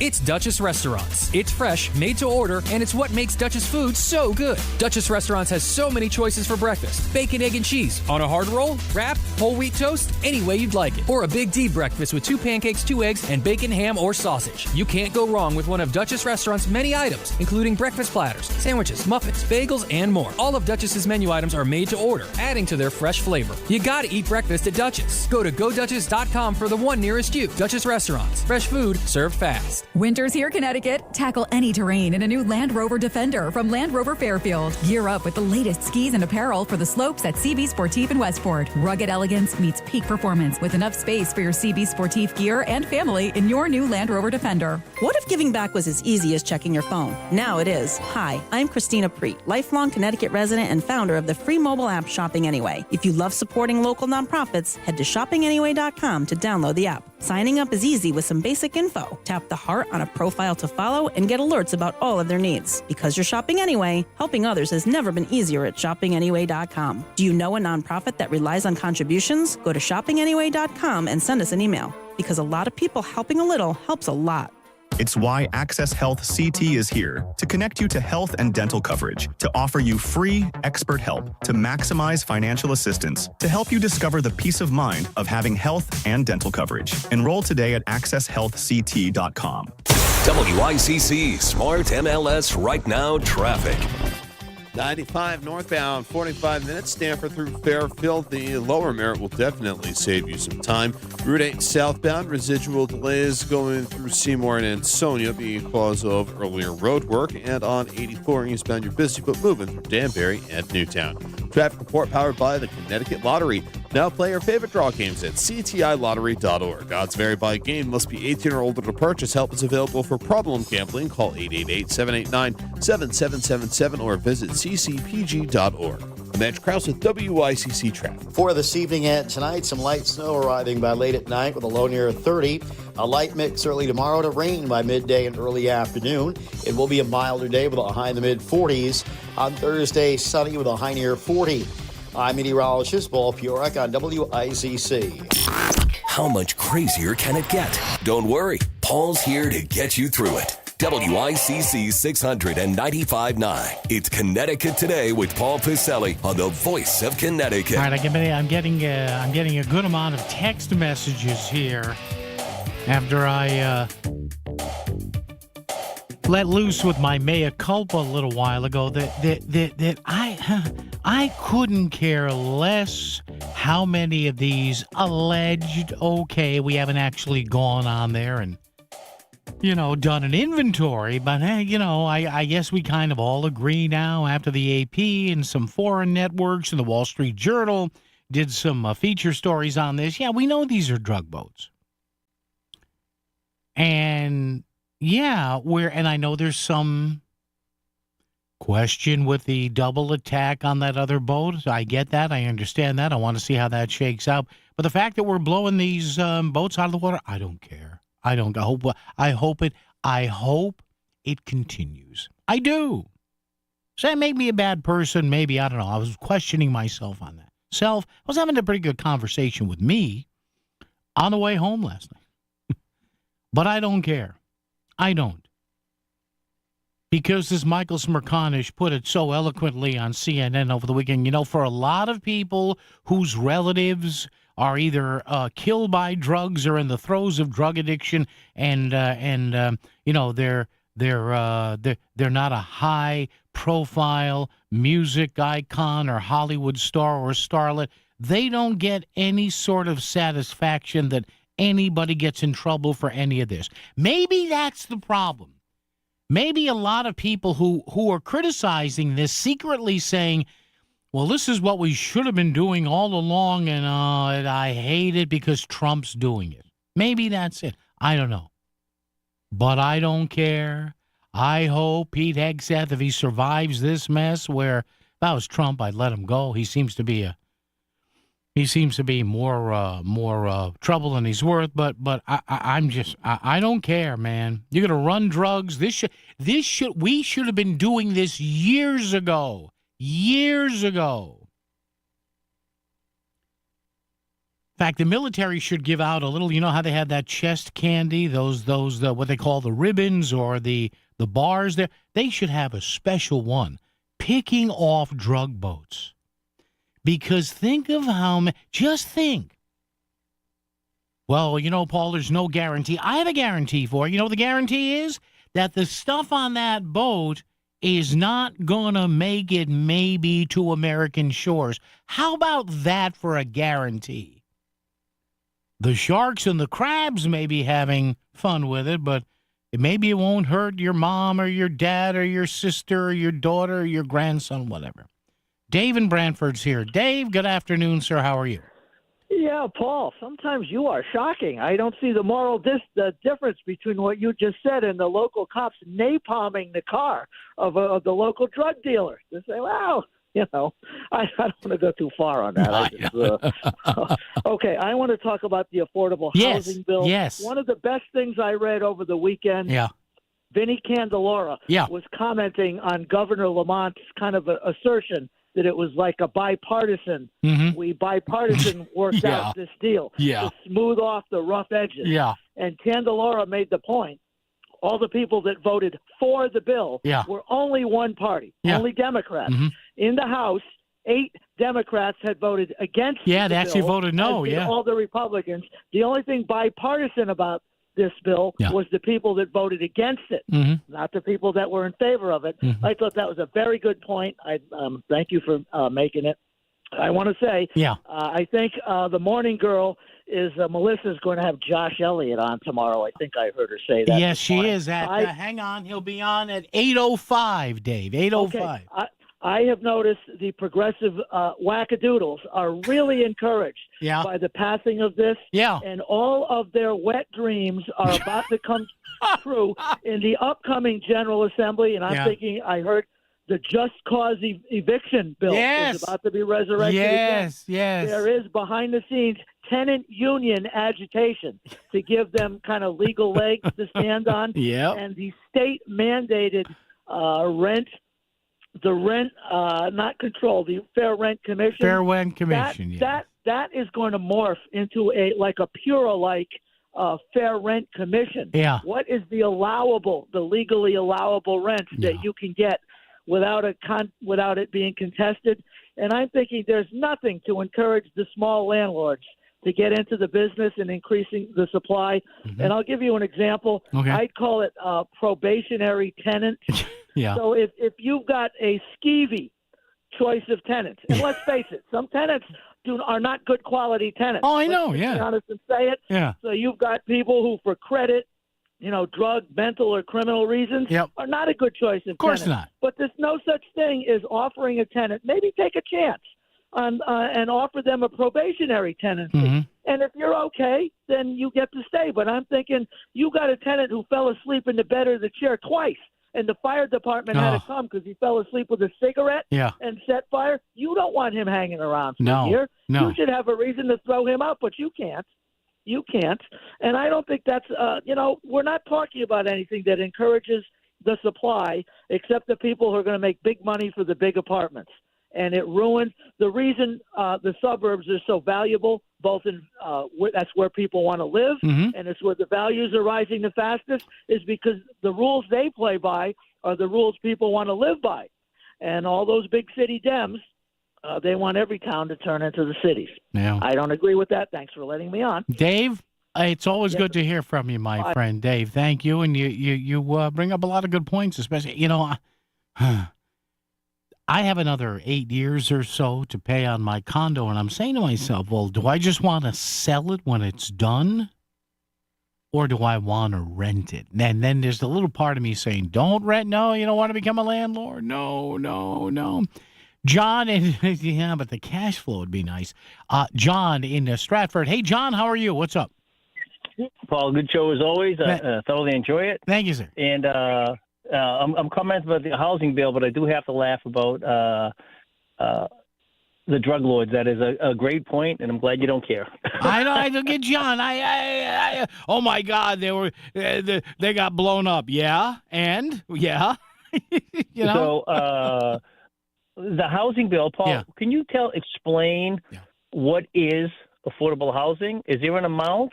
Is there a specific amount that's considered affordable? There is, John, apparently a formula that is used. So if John from Stratford Development wants to build, a multi-unit development somewhere in Connecticut, right? So under what they call the 830G statute that was already there, you probably heard of that. You could get a favorable look or favorable status here. And I think it's got to be 10%. There's a percentage of how many units of your 20, 30, or 40 unit development, whatever, that you have to set aside. So how much do you set the rent for, or the purchasing? Correct. There's a formula for that. There's I will on the break here, John. I don't want to screw this up. So I will get for you exactly how that's figured. There is a way they figure. Because here's what: if it's only 10% of a 10-building unit, does that mean only 10% has to fall that role, and the other 9 units can charge whatever they want? Yeah, they set aside. Go ahead. So I was going to say they set aside affordable units, and then the rest you can sell or rent at market rate. That really doesn't seem to be truly affordable if they're trying to get at a cost where it should be much higher percentage. But Exactly. my concern is, and you talked about Rojas trying to change the rules. Yeah. The long-term consequences is cheaper buildings with cheaper products where people can have problems with their units. The things are falling apart. There were bills a while ago to give a lesser sewage system. Yep. Can you imagine putting a poor sewage system in the wetlands area? Yeah. And then everyone's going to say, typical Democrat, let's just get it up and fix it later. Yeah, and John, thank you. That's Thanks for the call. I appreciate that. Yeah, and we will keep an eye on what specific code changes they may want to make. WICC Smart MLS Right Now Traffic. 95 northbound, 45 minutes. Stanford through Fairfield. The lower Merritt will definitely save you some time. Route 8 southbound, residual delays going through Seymour and Ansonia because of earlier road work. And on 84 eastbound, you're busy but moving through Danbury and Newtown. Traffic report powered by the Connecticut Lottery. Now play your favorite draw games at ctilottery.org. Odds vary by game. Must be 18 or older to purchase. Help is available for problem gambling. Call 888-789-7777 or visit ccpg.org. I'm Andrew Krause with WICC Traffic. Cloudy this evening and overnight. Some light snow late with a low near 30. A light mix early tomorrow to rain by late morning and during the afternoon. It will be a milder day with a high in the mid-40s. On Thursday, sunny with a high near 40. I'm meteorologist Paul Piorek on WICC. In the real estate ecosystem, trust and transparency create harmony. But one elusive species disrupts this balance, the rogue agent. Their secrecy with off-market listings leave home buyers confused, frustrated, and inventory-starved. And that's bad news for sellers too. With Smart MLS, over 20,000 realtors unite, creating more demand, offers, and better results. Ask your agent if your home is on Smart MLS. A cancer diagnosis comes with so many questions. Should you get a second opinion? What's the right treatment? How do you tell your kids? You don't need more questions in your life. You need world-class cancer care here in Fairfield County.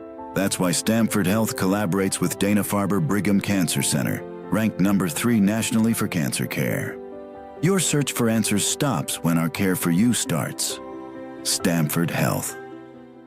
$5,000. That's the average amount of money people in the U.S. are now spending on gas in a year. $5,000. That's crazy. If you drive, you have to download Upside, the free app that gives you cash back every time you get gas. That's right. You can earn real cash back with Upside just by buying the gas you're already buying. You can literally start earning cash back today. I use Upside every time I fill up, and I've already made around $300. You're putting gas in your car anyway. Why not get real cash back? If you like free money, download Upside. I'm saving the cash I earn from using Upside to help pay for a vacation later this year. Download the free Upside app now to earn cash back every time you buy gas. Use promo code COOL to get an extra 25 cents per gallon on your first tank. You can cash out anytime right to your bank, PayPal, or a gift card for Amazon and other brands. Just download the free Upside app and use promo code COOL for a 25 cents per gallon bonus on your first tank. That's code COOL for a 25 cents per gallon bonus.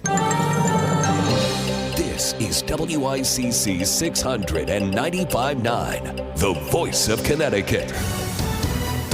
CBS News Brief. President Trump is hitting the road today, traveling to Pennsylvania for a rally in Mount Pocono. The economy very much on people's minds. CBS's Olivia Rinaldi. When they came in on day one, they said they owned this economy. Now it's time for the president to go out there and actually talk about it. U.S. job openings barely budged in October amid uncertainty over where the economy is headed. A federal judge has ordered the Justice Department to release more Epstein files, this time from the case against Ghislaine Maxwell.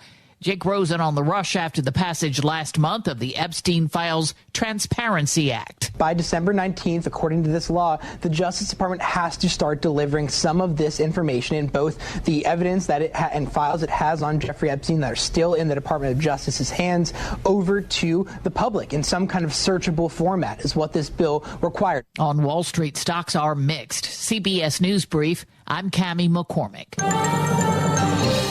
WICC 695.9. Voice of Connecticut Local News Update. The state has dropped criminal charges against a Fairfield University student who was arrested for promoting a fake SantaCon event on Instagram last month. The actual SantaCon party took place at Jennings Beach in Fairfield this past weekend.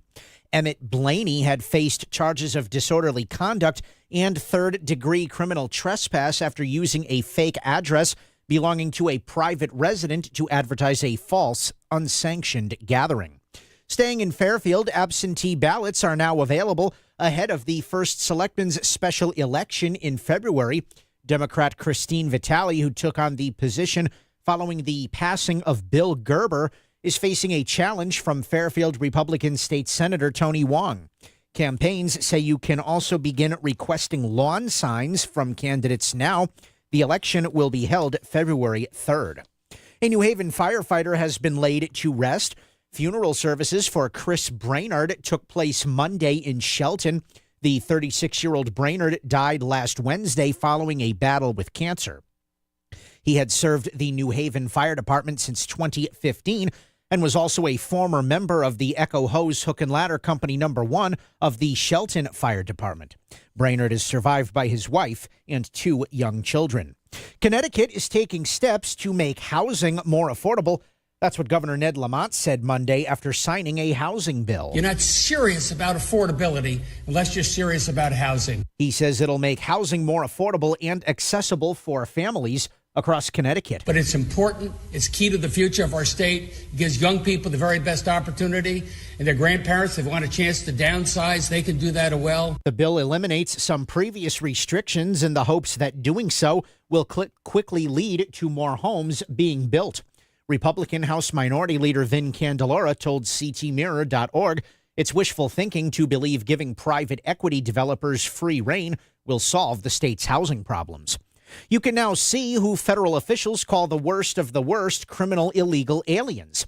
The Department of Homeland Security launched a new web page Monday that allows you to search a database of those arrested by DHS under the Trump administration. Connecticut has over 40 people on the list. You can search for yourself at wow.dhs.gov.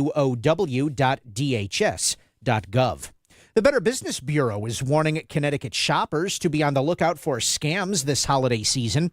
The BBB says it's seeing multiple scams, particularly online, including fake websites, phishing scams, and even on TikTok Shop. In a conversation with WTNH TV News 8, Kristen Johnson from the Better Business Bureau gave some tips on how to identify fake online purchases. They can pay just like any reputable business to get their website to the top of your search, but that doesn't make them real. They also pay to get themselves on Facebook and Instagram. Look at the URL at the top. Does it start with HTTPS? The S stands for secure. That means when you use a credit card, it will be secure. Does it have that little lock symbol in the URL? Johnson also warned that if a business does not accept a credit card, then it's likely fraudulent.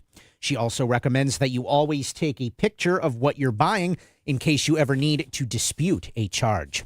UConn's new football coach believes he has found the perfect place to surround himself with winners. The school introduced Jason Candle Monday. He comes from Toledo, where he coached for 10 years and never had a losing season. Candle says he looks forward to talking to UConn basketball coaches Dan Hurley and Gino Auriemma. He says they're what success looks like across college athletics. And flurries tonight could leave a coating of snow in some places. A fast-moving weather system will bring milder air and precipitation into Connecticut tomorrow. For most of the state, it will be a cold rain. However, up to a couple of inches of snow is possible in the Northwest Hills. I'm Chris Williams with WICC News. WICC Smart MLS Right Now Traffic. 95 northbound, 45 minutes. Stanford through Fairfield. The lower Merritt will definitely save you some time. Route 8 southbound, residual delays going through Seymour and Ansonia because of earlier road work. And on 84 eastbound, you're busy but moving through Danbury and Newtown. Traffic report powered by the Connecticut Lottery. Now play your favorite draw games at ctilottery.org. Odds vary by game. Must be 18 or older to purchase. Help is available for problem gambling. Call 888-789-7777 or visit ccpg.org. I'm Edge Krause with WICC Traffic. For this evening and tonight, some light snow arriving by late at night with a low near 30. A light mix early tomorrow to rain by midday and early afternoon. It will be a milder day with a high in the mid-40s. On Thursday, sunny with a high near 40. I'm meteorologist Paul Piorek on WICC. If Stratford is talking about it, so is Paul. Connecticut Today with Paul Piselli on WICC 600 and 95.9, the voice of Connecticut.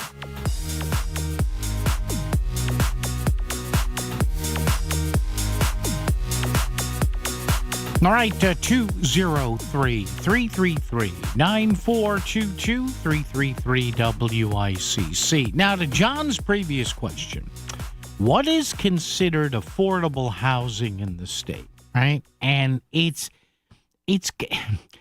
not really clear cut, but it kind of sort of is. And I found a story here. This is from Alex Putterman in January of last year when this was revving up, right? When they knew this housing bill battle was going to happen. And the Connecticut Insider, the Her Side, did a pretty good job here of defining what affordable housing is. So they say this, and I'll tell you how it's interwoven into the 830G statute. Affordable housing is frequently defined by some federal laws and even some Connecticut state statutes as housing for which a household does not pay more than 30% of its income, right? Remember when those of you out there who have gone through mortgage applications, right? You say, oh, yeah, 30%, right? You and if you're buying individually, right, or your wife or your husband, boyfriend, girlfriend, you're going to live together, what does the mortgage company, what does the bank want to see? Right, they want to see you at what, 30% or under? Is that what it is? 30 or 32 or 33%. So they don't want the mortgage costing you more than 30% or so of your income. So again, affordable housing is frequently defined by the state and by the feds as housing for which a household does not pay more than 30% of its income. So here's an example. A family earning combined $50,000 a year, the ceiling on that family to pay for affordable housing would be $1,250 or less per month. So that housing unit is considered affordable for a certain family, again, if it's 30% of their income or less. Now, one of Connecticut's big and consequential and controversial housing statutes is known as, and we hear this all the time from lawmakers, from people like me, from the pro-housing people, from the anti-housing people, whatever, the 830G, so it's 8-30, lowercase g. You can look it up, do a Google search, and have AI explain it for you. Under that law, says here in the study that was passed a while ago, it was passed in, 1989. So what, that's 36 years ago. I get that right? Yeah, 36. Developers under 830G can challenge a city or town that says no to a development plan as defined by the law, forcing towns to defend their decisions in court. So you hear this all the time. X city or town, Trumbull, Fairfield, Easton, New Haven, whatever. You hear, well, you know, they're going to go to court over 830G.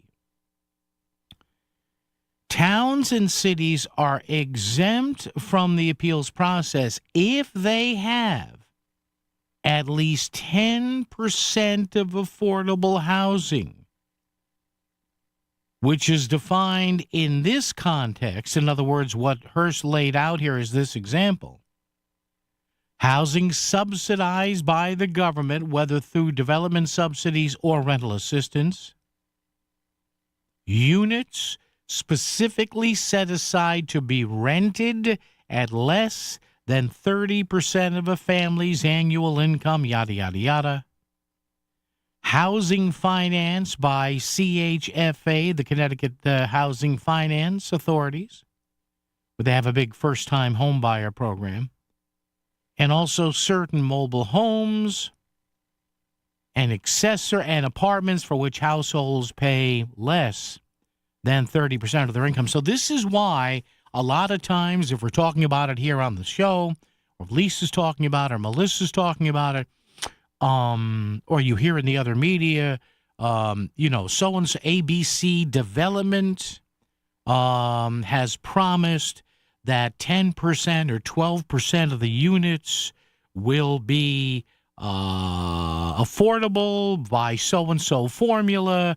So that is the back rub there, the back scratch, the back rub. So the city or town can say, well, okay, they're helping us with our affordable housing stock. So let's go ahead and approve let's have planning and zoning approve their proposal. So there you go.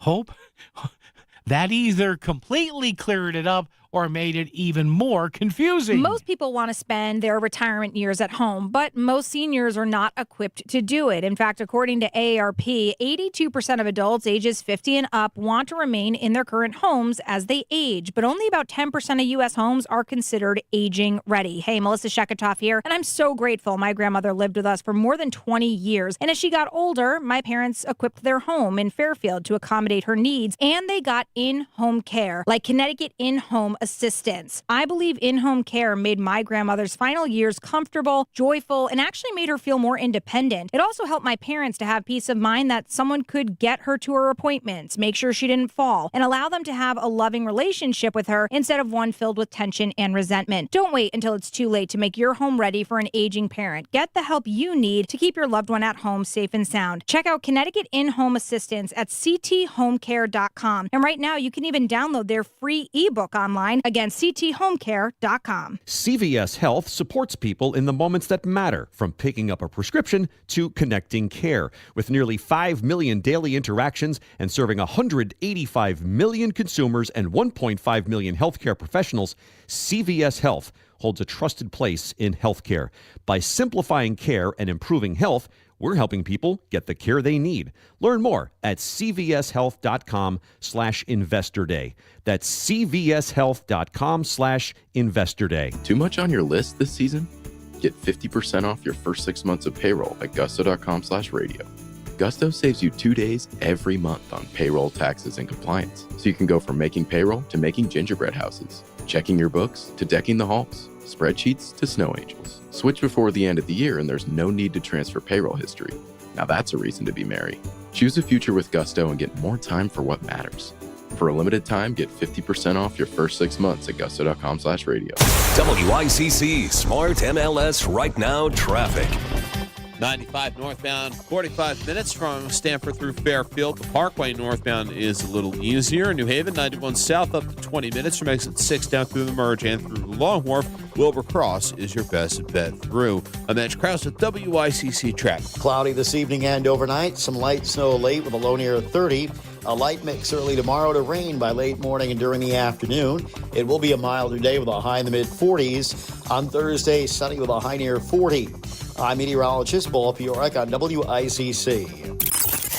Grab your smartphone and get our app so you don't miss any of the conversation. Connecticut Today with Paul Pacelli continues on WICC 600 and 95.9. The voice of Connecticut. Thank you, Mr. Voice Guy. How is everyone out there? Yeah, you good? You over there? You all right? Fine. Up in the back. Cheap seats way up there. Third tier. Should the General Assembly now push changes, as some are suggesting, including House Majority Leader Jason Rojas of East Hartford, changes to building and environmental codes in order to increase affordable housing in Connecticut? How about that? By the way, another little, I should say. definition here, as to what exactly affordable housing is here. And there's a Yale professor, Professor Singh Lamar, who says this. This is kind of interesting. Capital A affordable housing is required by some legal rubric. Oh, he's a good. I like a good rubric. Rubik's Cube. By some legal rubric, she said, to be affordable to the people who live there. Okay. There it is. And please, I'm not laughing at anybody. No. You see what affordable housing. Well, it's got to be affordable. First thing is, as we say at Yale, it must be affordable to people who live there. Thank you, Captain Obvious. No, just kidding. And here's a bit more specific here.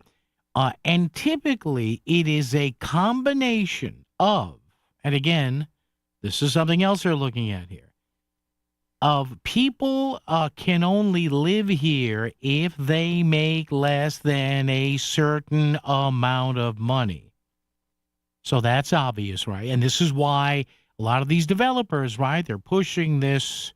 Oh, look at this you know what's chic right now? The apartment complexes that, and hey, well, might I end up in one of these? I don't know. You see these new apartment complexes now, full amenities, covered parking, health and rec center, pool, like they're really nice. And people have the money, whether it's Social Security, savings, whatever, and they want to live nice and nice, like my people say, but they don't want to worry about anything else. They want to come home, relax, watch the game, go to bed, maybe a little swim, work out in the club, whatever. So it's a combination of people can only live there if they make a certain amount of money, and they can only be charged a rent that is equal to 30% of their income. So this is why you see a lot, as I was starting to say there, you see a lot of these new condo and apartment buildings, especially for rentals, where the developer says, okay, I'm going to set aside a certain amount of units in my very nice new all-encompassing apartment complex here, and I'll set aside 10% of my units or this many units, because then, Mr. and Mrs. Planning and Zoning Commission person, won't this count toward your affordable housing stock in your city or town? Now, of course, there's a little bit of, I don't want to say a deal with the devil. That's not fair, but there's a little bit of, negotiation here, dealing, whatever, when you think about it. So you have cities and towns who are saying, well, yeah, it's kind of nice that, ABC Development is going to set aside these units, and that'll keep the state happy with us, right? But this is why you hear from some people, including guests I've had on my show, and Melissa's had them on, and Lisa's had them on. I think they maybe have been out of the weekends, I don't know, where there's an I don't want to say an over-reliance, but the carrot and the stick for the developers here is a little too much carrot-ish, where the developers are really the one. The critics are saying now there are people that are completely happy with this, but there are critics who say, sometimes there's too much of an incentive for out-of-state and out-of-town developers who can come in and try to, or they buy a piece of property from somebody and they say, hey, by the way, that property we bought, we want to do this, that, and the other, and, we'll set aside X amount of units to be affordable. And invariably, there are some people on some city councils and town councils and boards of aldermen and or alders, I should say, and planning and zoning commissions who say, well, yeah, it's nice they want to build that, but let's not genuflect, let's not kowtow to developers. And I'm sure that's different from city to city and town to town and mayor to mayor and first select person to first selectman, And I guess the fear is, or the fear, the overriding downside some people see is making some of these developers be the white knight on a Royal Arab Charger or a great white steed coming over the hill saying, well, we want to help you with your affordable housing stock, but if we do that, you have to let us put up these other units on this piece of land. So, it's a give and take, obviously. 203-333-9422, 333-WICC. Once again, talk or text, 203-333-9422, 333-WICC. Did get some text messages, generally of support. My mea culpa a little while ago, a few minutes ago, where I said, hey, I see these alleged drug boats getting blown up in the Caribbean, the Eastern Pacific, and I couldn't care less. The people that are complaining about these people in the boat getting killed, this person says, must not have dealt with drug-addicted family members and death from these god-awful drugs. Keep up the good work, Paul, and you can use my name. I will. Dan from Ansonia. Dan, appreciate the support. Thank you. This person is not worried about the boats getting blown up. They chose to bring illegal drugs to America, bring back capital punishment for drug dealing. And this is something, again, that I mentioned. Michael Smerconish said on CNN the other day, for a lot of people, of families, co-workers, relatives, friends of these 100,000 people estimated who die of drug addiction and drug overdoses every year, their relative or family member or friend, they're not a celebrity. So the cops and the DAs, they don't go after them like they thankfully went after the person connected to Matthew Perry and all these other, and that pitcher from the California Angels 10, 12 years ago, whenever that was.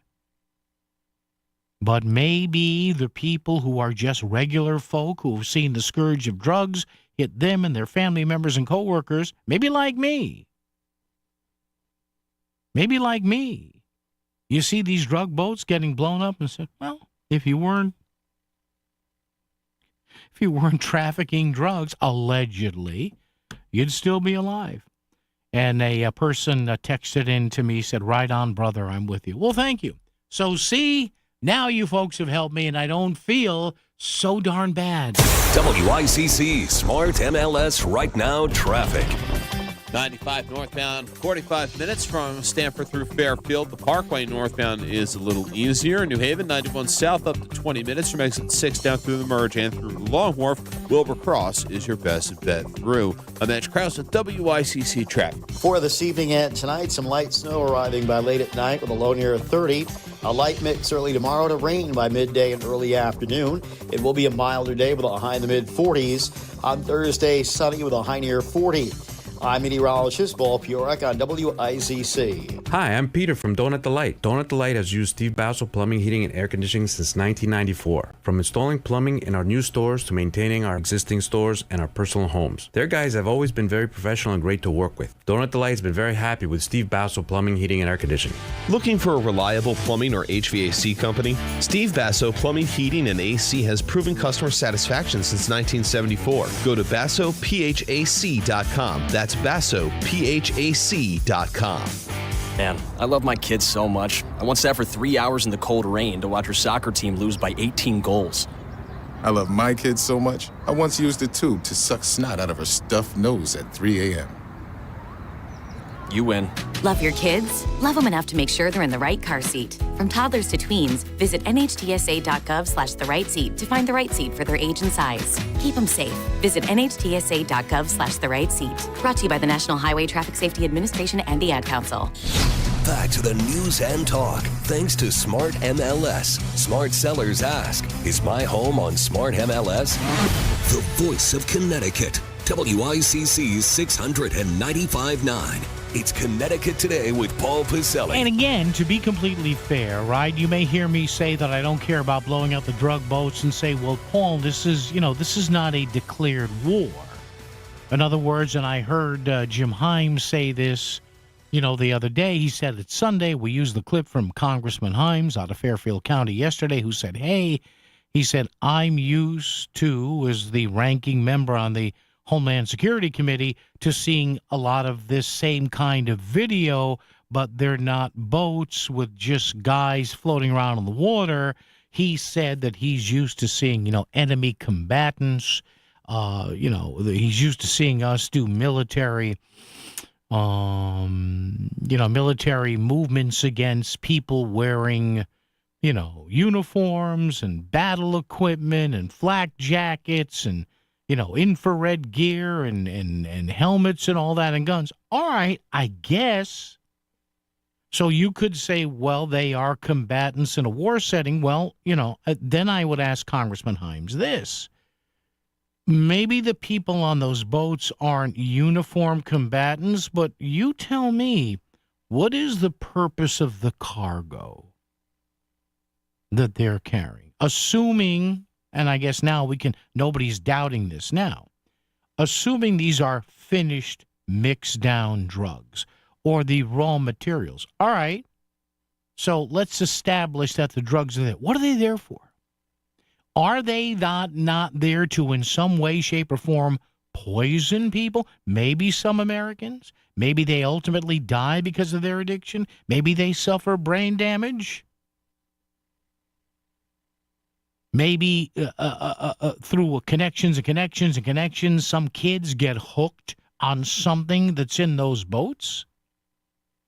Is that not a war-like thing that they are participating in that may ultimately kill fellow Americans? WICC Bridgeport, WFOX Southport, WEBE HD2 Westport, WPLR HD2 New Haven, locally owned by Connoisseur Media. This is CBS News on the Hour, sponsored by Steel. I'm Cammie McCormick. Millions of Americans could be looking for a new way to repay their student loans. Stacey Lynn reports. The Department of Education announced plans to lift a pause on certain student loan repayment plans. The deal is part of a proposed settlement with Missouri, which sued the government over the SAVE plan that was launched by former President Biden in 2023. The program reduced interest and provided a path for loan forgiveness after 10 years of repayment. If approved, millions of borrowers will be left scrambling to find another option to repay their debt. 7 million people were enrolled in the SAVE program. President Trump travels to Pennsylvania today for a campaign-style rally where he will discuss the economy and his efforts to lower prices.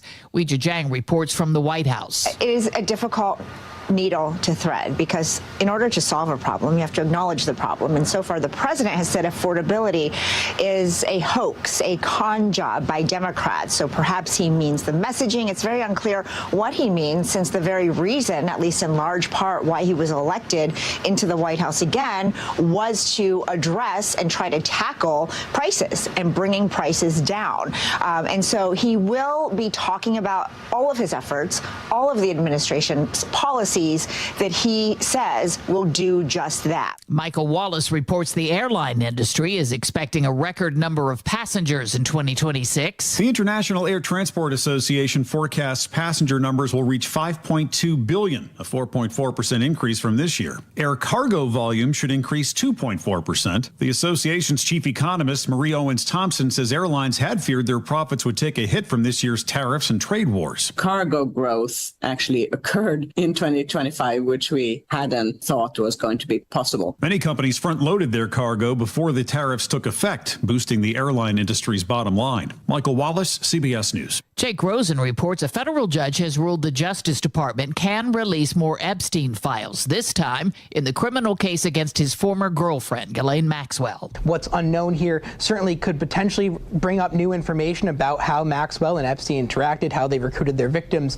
Unlikely, potentially, that there's there's going to be a new list of set of names or co-conspirators that were never indicted, but that is the unknown here that the Trump administration and Congress were aiming to potentially reveal to the surface. Under the Epstein Files Transparency Act, the Justice Department has until December 19th to release the records. On Wall Street at the closing bell, stocks finished mixed. This is CBS News. Check off the wish list with instant savings and free battery offers on select Steel tools. Shop online at steelusa.com or in-store. If you're one of the millions of Americans behind on your taxes, if you're afraid to open your mail because IRS collection letters could be coming, listen carefully. The IRS is cracking down, taking paychecks, freezing bank accounts, revoking passports. That's a fact. But here's what most people don't know. There are official tax relief programs designed to help struggling taxpayers. Programs that could save you thousands if you qualify. No one knows these programs better than the experts at Optima Tax Relief. Optima's award-winning team will fight to protect your paycheck, your passport, and your property. Their tax attorneys and licensed tax professionals will work tirelessly to get you the best deal possible with the IRS. Every day, penalties and interest keep piling up, so don't wait. Call Optima now for a free consultation. Call 800-343-6460. 800-343-6460. 800-343-6460. Optima Tax Relief.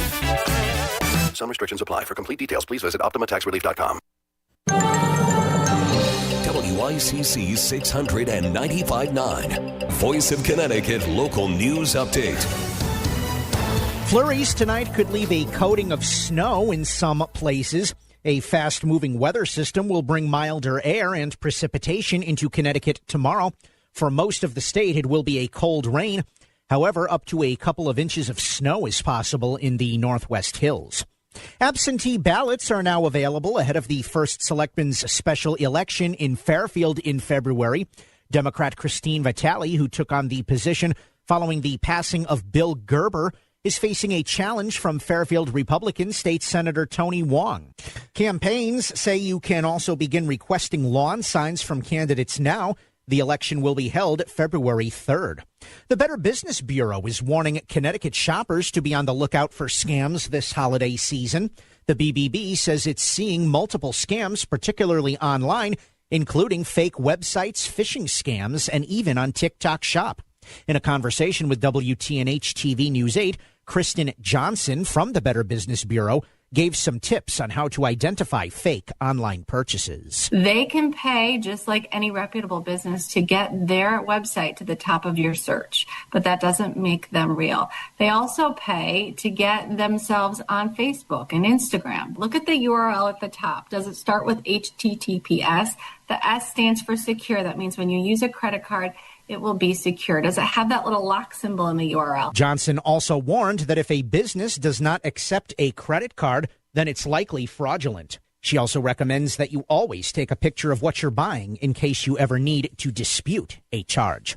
And one of Connecticut's most iconic pizza brands is opening up another location in Fairfield County.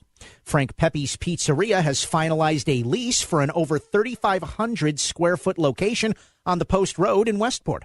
This will be Pepe's 18th location along the East Coast and is expected to open in the summer of 2026. I'm Chris Williams with WICC News. WICC Smart MLS Right Now Traffic. 95 northbound, a solid hour from Greenwich to Bridgeport. The lower Merritt will save you the most time right now. On 91 southbound in New Haven, up to 15 minutes from exit 4 down through the Merge and through Long Wharf.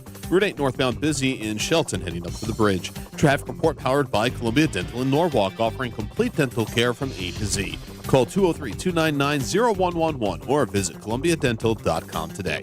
Mitch Krause with WICC Traffic. Cloudy this evening and overnight. Some light snow late with a low near 30. A light mix early tomorrow to rain by late morning and during the afternoon. It will be a milder day with a high in the mid-40s. On Thursday, sunny with a high near 40. I'm meteorologist Paul Fiorek on WICC.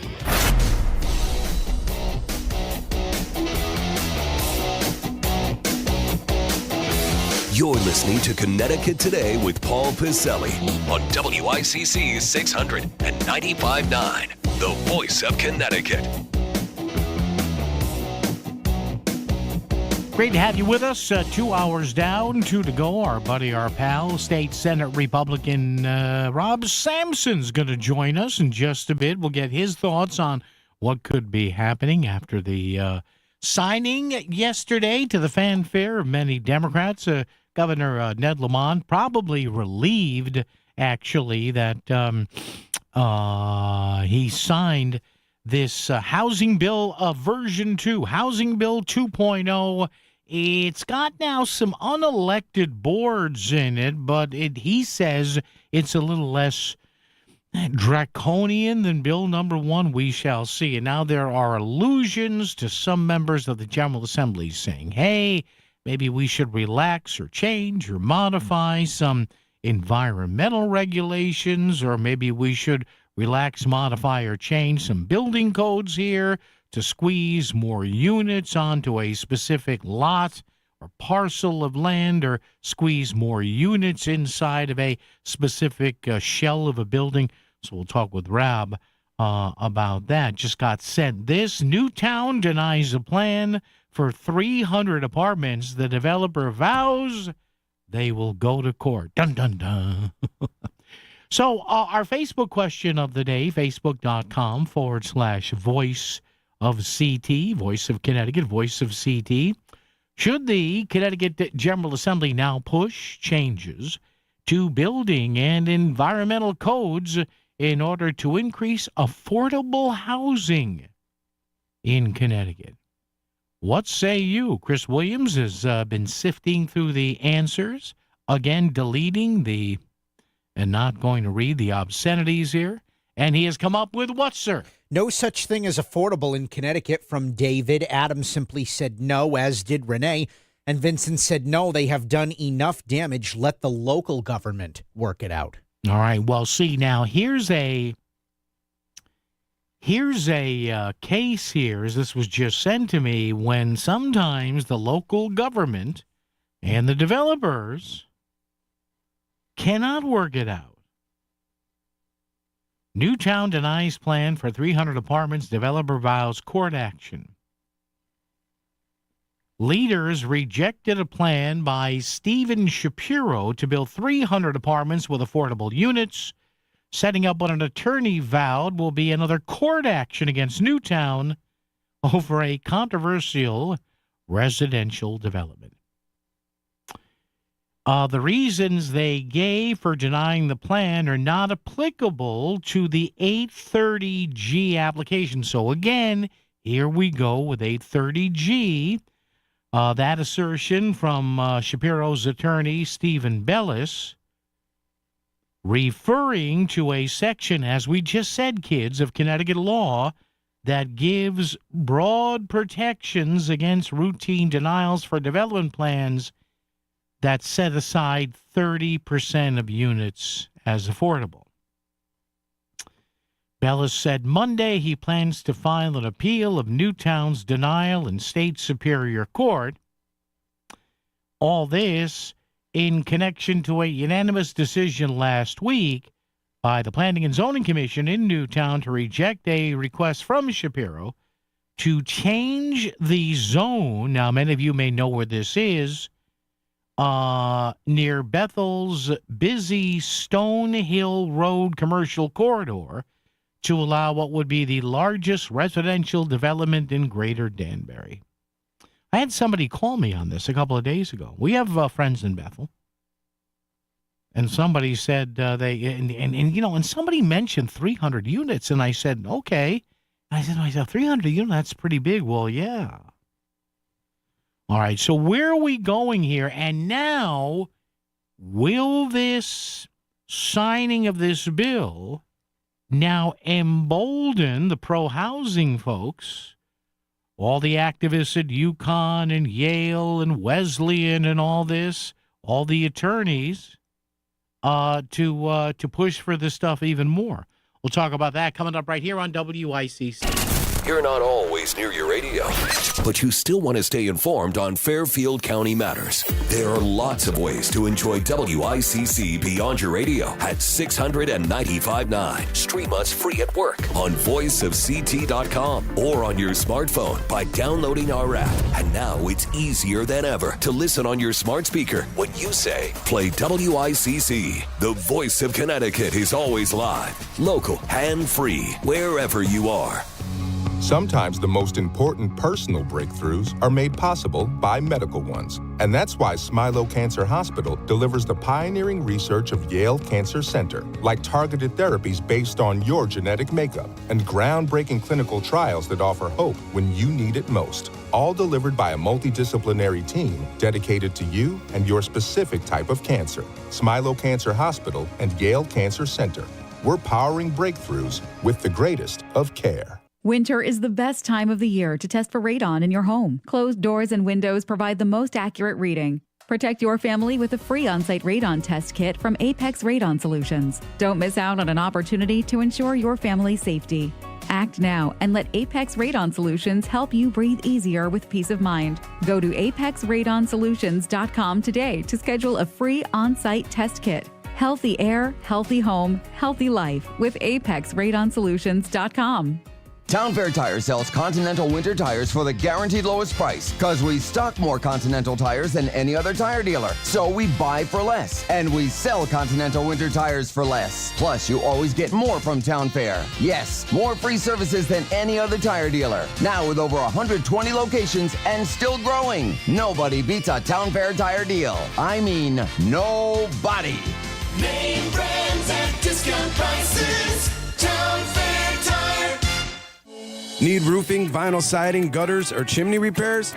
Hi, I'm Eddie Griffin, the owner of Brown Roofing, your local roofing expert since 1972.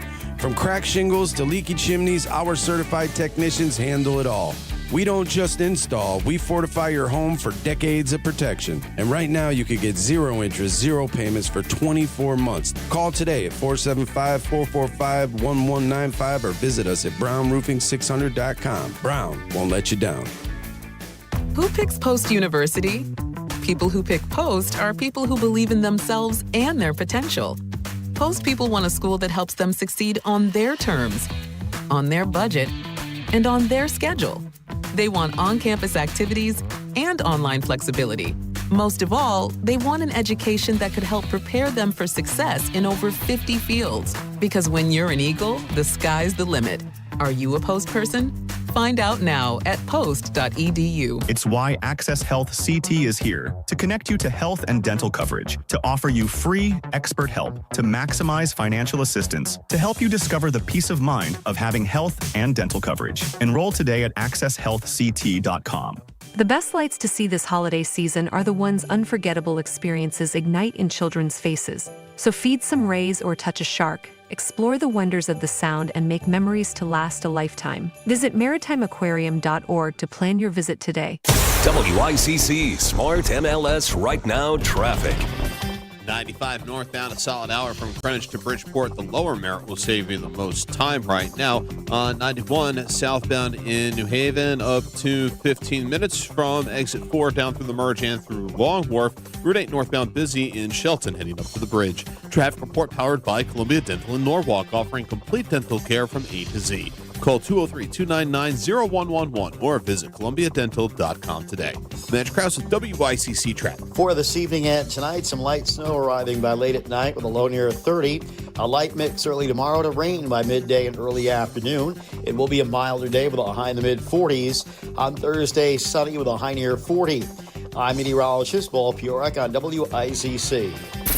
Whatever's on your mind, put it in a text and send it to Paul. 203-333-9422. WICC 695.9. The voice of Connecticut. Back to Connecticut Today with Paul Pacelli. Gosh darn it, aren't you lucky you have me here? I'm kidding. It's a joke, man. All right, we're talking housing here. We're talking the housing bill. We're talking 830G. We're talking lawsuits. And is this the beginning, the end, or something in the middle? Joining us right now, Republican State Senate member Rob Sampson, District 16, Cheshire, Prospect, Southington, Wolcott, and the Brass City of Waterbury. Rob, it's Paul. Good afternoon, sir. How are you?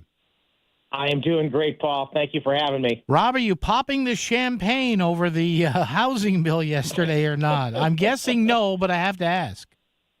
Yeah, no, I'm not a fan of the housing bill or any of the policies contained therein, and it's just the beginning, to answer your question. It's the beginning of the fight over what the terrible consequences that are going to begin occurring now that it's been passed into law. It's the beginning of the fight to repeal it. Now, Governor Lamont, now listen, he's no dummy. He's going for his third term, two-term elected governor. Rob, I from the moment that I read about his hesitation after bill number 1, I said, there's no way he's signing this. He's going to veto it. I was right there, and you probably thought this too. Heading into an election year, they did something, I guess, even the advocates claim is watered down a little bit, but he signed it yesterday, said, hey, look at us going into an election year. But from the stories I'm already reading of Rob, housing advocates, and even folks that you work with in the General Assembly, they sound like it's now full speed ahead. And, you know, we've got Jason Rojas alluding, according to reports here, allegedly to things like environmental regulations and construction code things here. So what are you hearing, Rob? What do you fear may be happening here? Well, there's a lot to unpack in your question. The first thing I would say is that the bill's not watered down.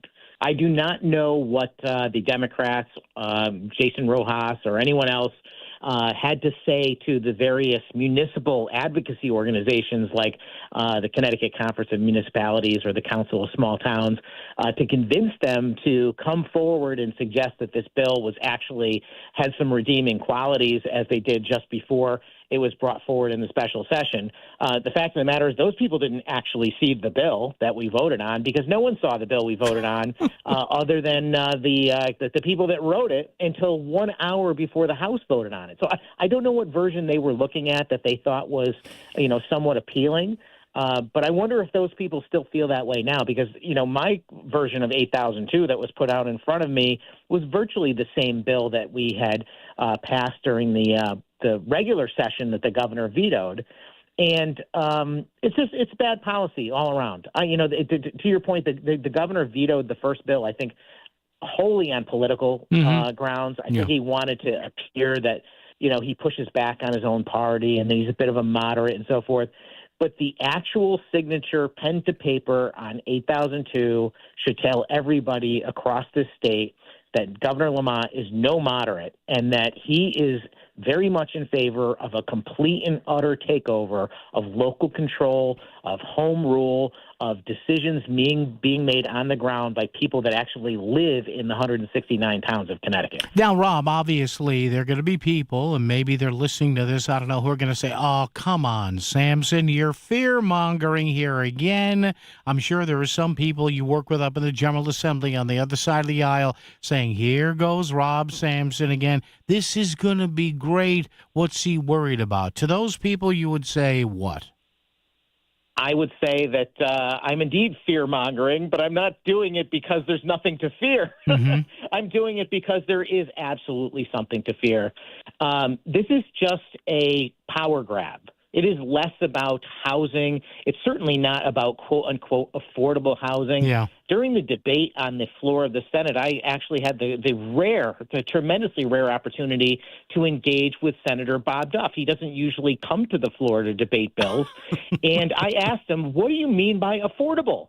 I'm looking in this bill, and I'm doing the math, and it says, if somebody's got, limited to 30% of their net income, et cetera. I'm like, so this doesn't turn out to be a very inexpensive definition of affordable, Bob. It looks more like $2,000 plus for a rent.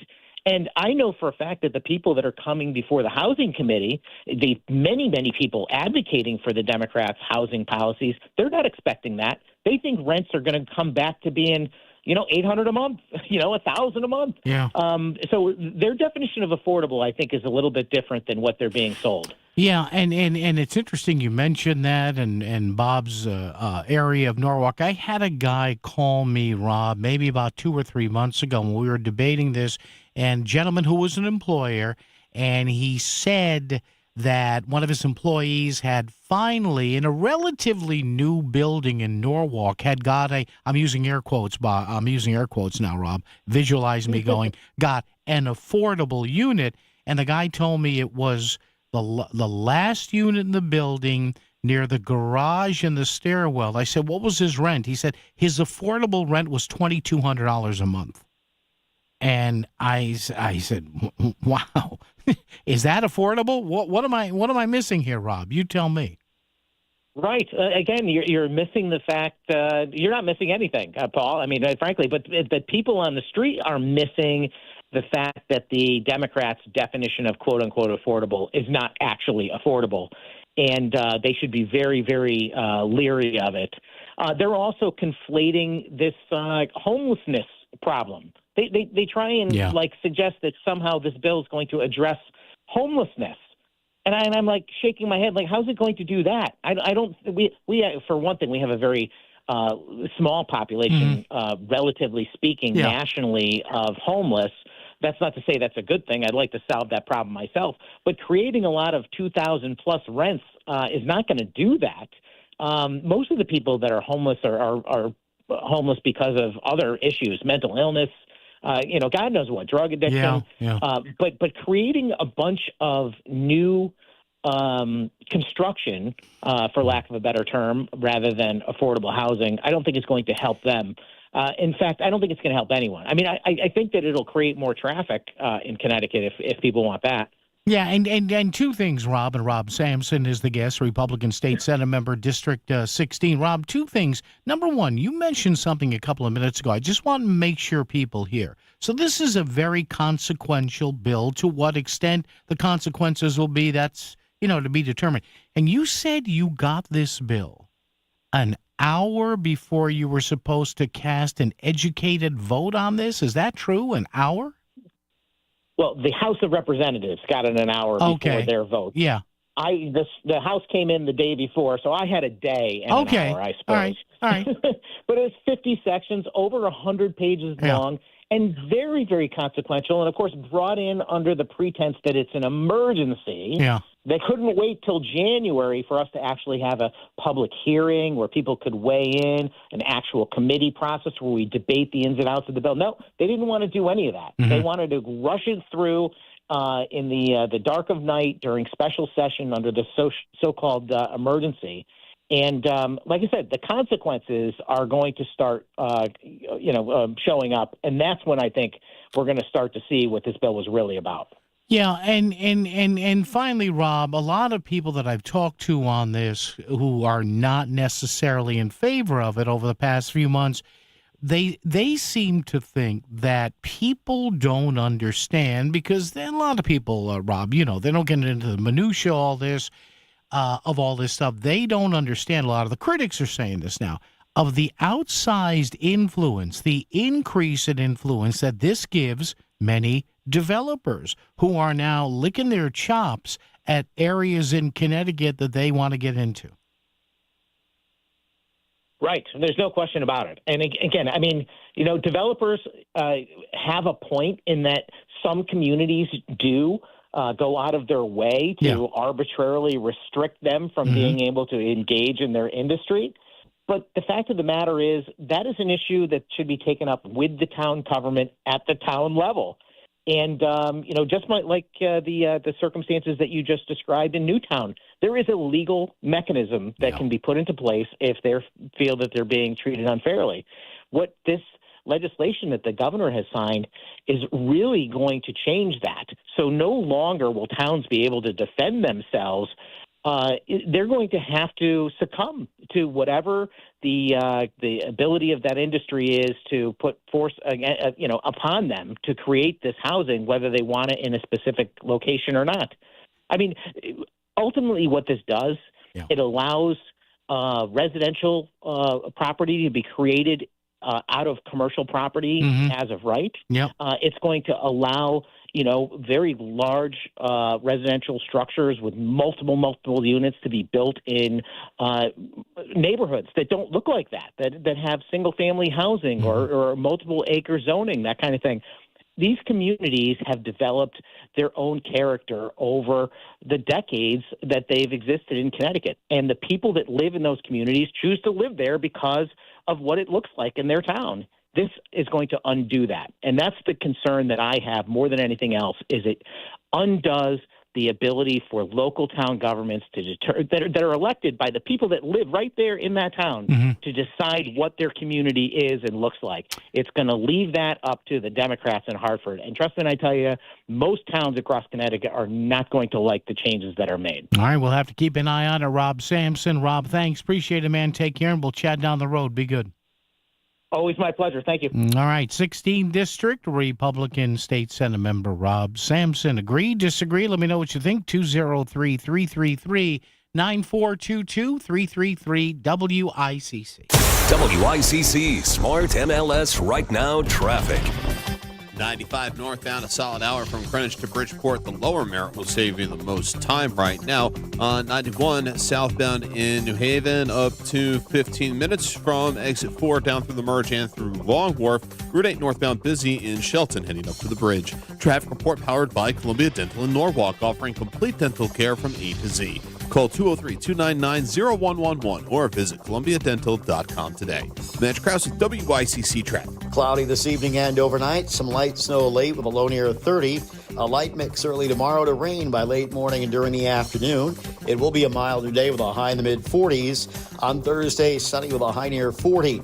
I'm meteorologist Paul Piorek on WICC. I started working with K&J Tree Service about a year ago, and I know it can be really expensive to have tree work done at your home. But listen, I've had actually a tree fall across our driveway and keep us stranded in our home for 2 days before. I've had fences break because of trees that have fallen. You want to make sure that your property is protected. And if you are worried about the costs, well, this is the good time to work with K&J Tree Service because they are having unprecedented savings right now with flash sales like 25% off tree pruning. And they also have some really great discounts right now if you were to call them at 203-248-TREE. By the way, they do a free tree risk assessment as well. One of their licensed arborists will come to your home, check things out, and then let you know what their recommendations are. And there's no obligation to do the work with them. Give them a call at 203-248-TREE or go to their website, kjtreeservice.com, and book your appointment. Trust K&J Tree Service to keep your trees and your property safe and stunning. And take advantage of those incredible offers right now with K&J Tree Service. Go to kjtreeservice.com. $5,000. That's the average amount of money people in the U.S. are now spending on gas in a year. $5,000. That's crazy. If you drive, you have to download Upside, the free app that gives you cash back every time you get gas. That's right. You can earn real cash back with Upside just by buying the gas you're already buying. You can literally start earning cash back today. I use Upside every time I fill up, and I've already made around $300. You're putting gas in your car anyway. Why not get real cash back? If you like free money, download Upside. I'm saving the cash I earn from using Upside to help pay for a vacation later this year. Download the free Upside app now to earn cash back every time you buy gas. Use promo code COOL to get an extra 25 cents per gallon on your first tank. You can cash out anytime right to your bank, PayPal, or a gift card for Amazon and other brands. Just download the free Upside app and use promo code COOL for a 25 cents per gallon bonus on your first tank. That's code COOL for a 25 cents per gallon bonus.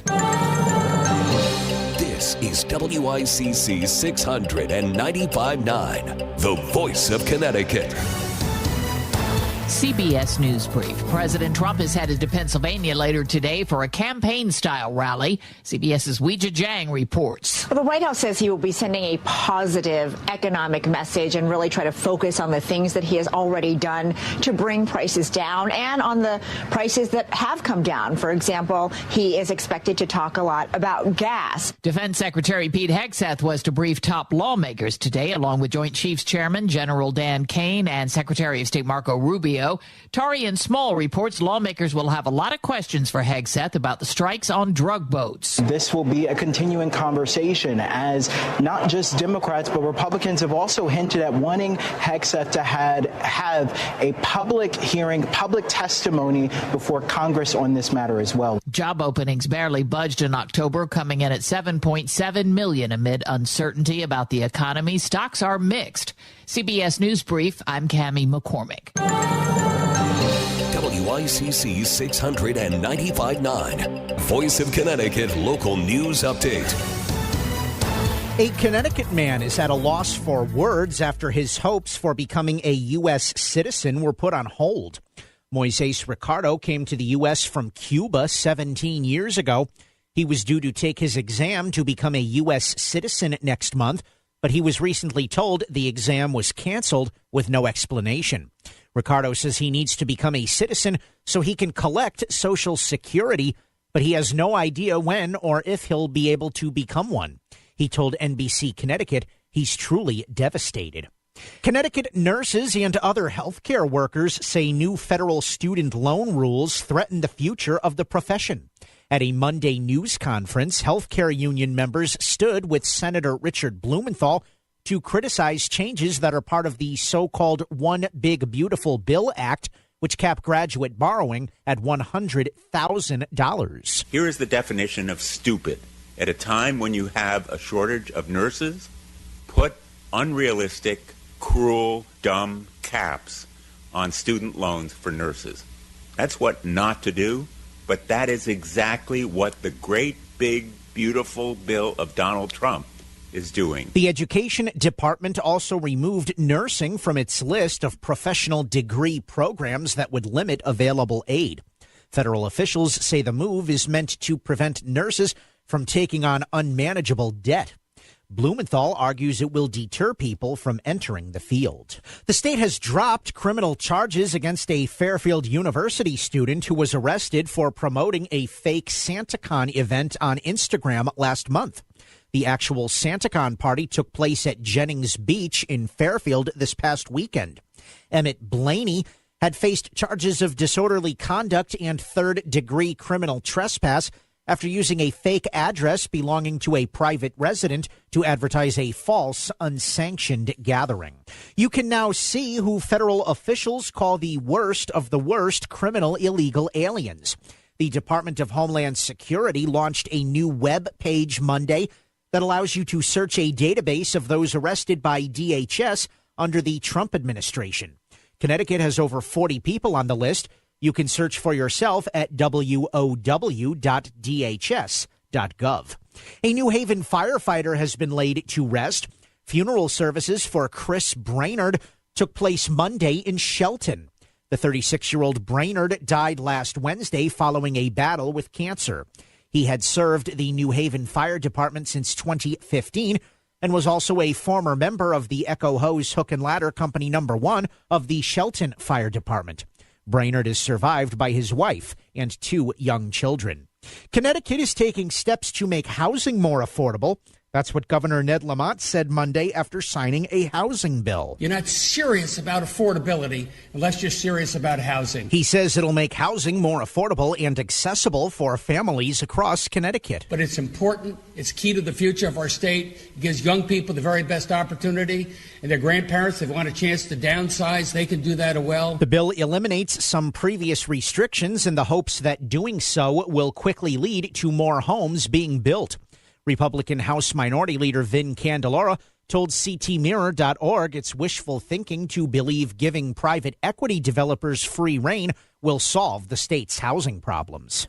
A bill inspired by the death of a Connecticut tow truck driver is a step closer to becoming law.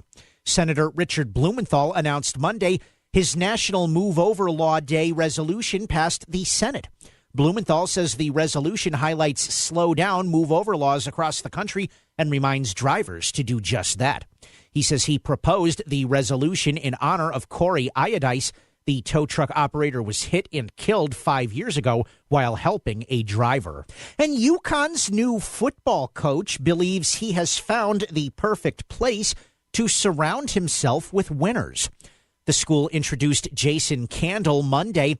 He comes from Toledo, where he coached for 10 years and never had a losing season. Candle says he looks forward to talking to UConn basketball coaches Dan Hurley and Gino Auriemma. He says they're what success looks like across college athletics.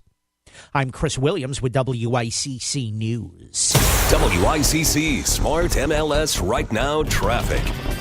95 northbound, a solid hour from Greenwich to Bridgeport. The lower Merritt will save you the most time right now. 91 southbound in New Haven, up to 15 minutes from exit 4 down through the Merge and through Long Wharf. Route 8 northbound busy in Shelton, heading up to the bridge. Traffic report powered by Columbia Dental in Norwalk, offering complete dental care from A to Z. Call 203-299-0111 or visit columbiadental.com today.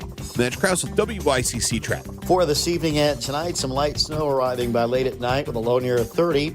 A light mix early tomorrow to rain by midday and early afternoon. It will be a milder day with a high in the mid-40s. On Thursday, sunny with a high near 40. I'm meteorologist Paul Piorek on WICC.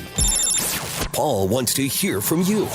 Call 203-333-9422. It's Connecticut Today with Paul Pacelli on WICC 600 and 95.9, the voice of Connecticut. Got an email here. Hi, Paul. Just curious, have you seen any evidence from the Trump White House that these, in fact, are Venezuelan drug boats headed for the U.S.? I've yet to see anything from the government. The 2 Colombian sailors that survived the attack on their boat were sent back to Colombia because our government had no evidence to bring them here to be tried on. Let me stop right there. Now, early on in the drug boat thing, remember the initial reaction was, oh, these may be fishermen, or these may be tourist boats. Or these, I saw one the other night. Well, they're just long-distance water taxis. Okay.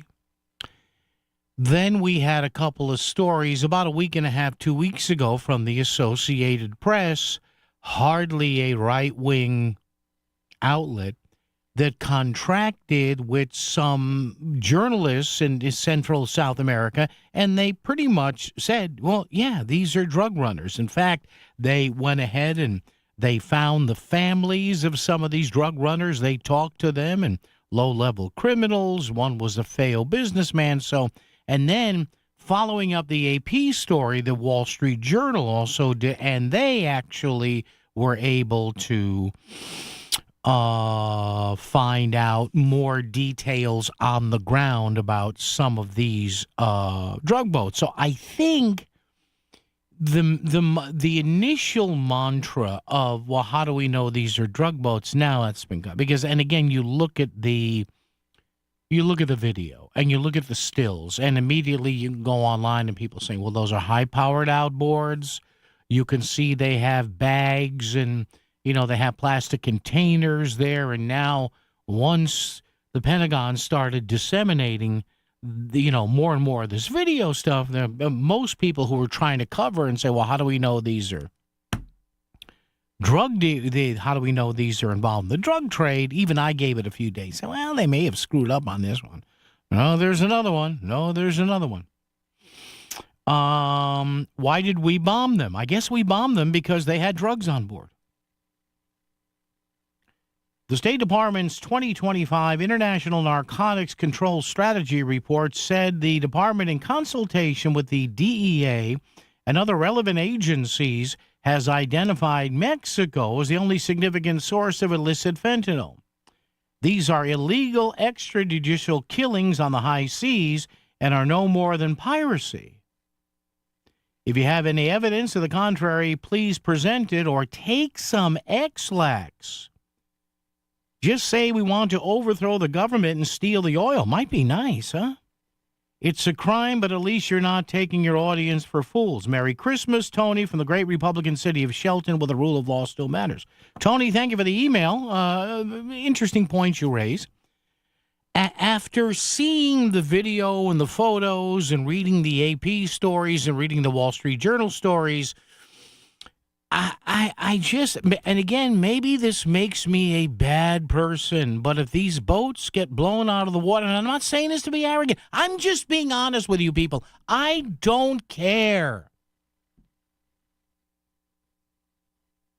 Do you want to not get blown out of the water on those boats? Don't run drugs. I mean, people can tell these are not fishing boats. These are not water taxis. And people would suggest, well, there's a process for this. How well has the process worked? Maybe the process now is to try and instill a little bit of fear in these people. Now, obviously, the drug lords consider their mules disposable, I guess. Well, let's keep disposing them. I'm sorry. I have no sympathy for this. None. You know, the progressives in this country love to say, and Tony, I know you're not a progressive, but the progressives in this country love to say, well, if it saves one life, well, okay, if it saves one life. Again, I point to Michael Smerconish's editorial from over the weekend. Hey, don't poo-poo people who think this is good, because, you know, if the common person loses a family member, or a worker, or a friend, or a co-worker, or a relative, whatever, they normally see no retribution for this. So now this comes over as a little bit of retribution, which again would all go away if these boats were not on the water doing what they continue to do. That's all. Or if these are not drug boats, contact the U.S. Embassy, contact the Navy, contact the UN, and say, hey, this boat is a water taxi. Here is the registration number of this boat, and please do not fire on it. Do we ever hear of that? No. And I'm waiting. I'm waiting for somebody to say, hey, I'm not a drug boat, and I contacted the U.S., and they let me go on my way. I don't know what to tell you. If this continues, I mean, it's not like I want to blow 50 or 60 boats out of the water, but maybe if you do this just enough, maybe the people on these boats won't be on the boats. I don't know. But then again, you know, money, you know, these drug gangs, they find these people's families or whatever.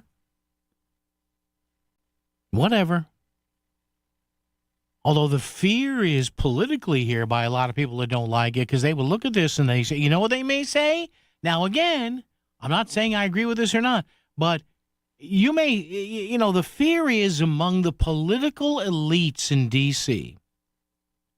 Oh, wow. Maybe this is the real war on drugs. Want to cut your winter heating costs and keep the savings coming for years? Get a new energy-efficient heating system now from Hoffman Energy. With great financing options, $0 down, and low monthly payments. Installing a new system can help you save up to $500 on annual energy costs, and you can rely on your local Hoffman Energy team for fast and professional installation. Don't miss this deal for a new heating system. Visit HoffmanEnergy.com or call 877-359-0623 today. The holiday season is in full effect at Riverview Bistro, the area's festive destination to gather with family and friends. Whether you're in the mood for a light bite or a hearty meal, the menu at RVB offers something for everyone, and our chef's seasonal specials are not to be missed. And this year, by popular demand, Riverview Bistro is offering a special Christmas dinner to go, the perfect accompaniment to your at-home festivities. Visit riverviewstratford.com for more info. We look forward to celebrating with you. And wish you a very happy and healthy holiday season. I'm Ed Evans, CEO of Consumer Cellular. Maybe you haven't heard about us. We're not one of the big guys. Truth is, we don't want to be. If you're over 50, Big Wireless has you paying for more data than you might need.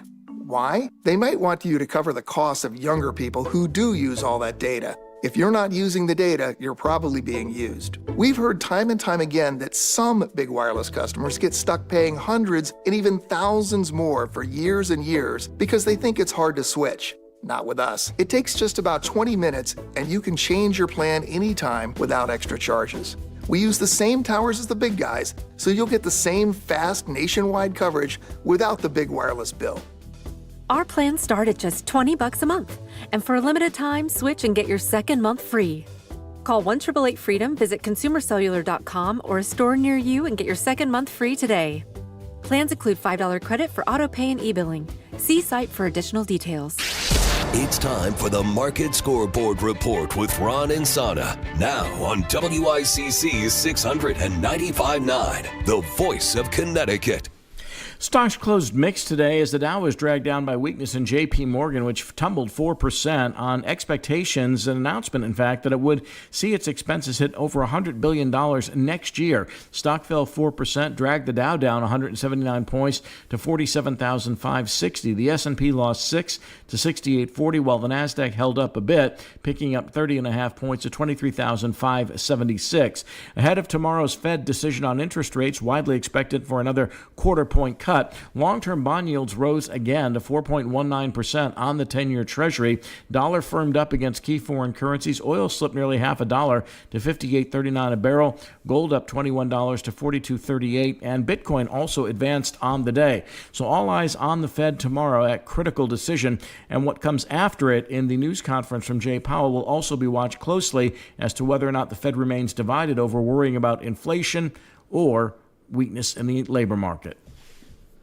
CVS Health supports people in the moments that matter, from picking up a prescription to connecting care. With nearly 5 million daily interactions and serving 185 million consumers and 1.5 million healthcare professionals, CVS Health holds a trusted place in healthcare. By simplifying care and improving health, we're helping people get the care they need. Learn more at cvshealth.com/investor day. That's cvshealth.com/investor day. Now there's a new way to take charge of your blood sugar. Introducing new Garlic Healthy Blood Sugar Formula from the makers of the nation's best-selling garlic supplement. New Garlic helps maintain healthy blood sugar levels with clinically supported levels of garlic, plus a custom blend of vitamins and minerals, and it's odor-free. Take charge of your blood sugar with new Garlic Healthy Blood Sugar Formula.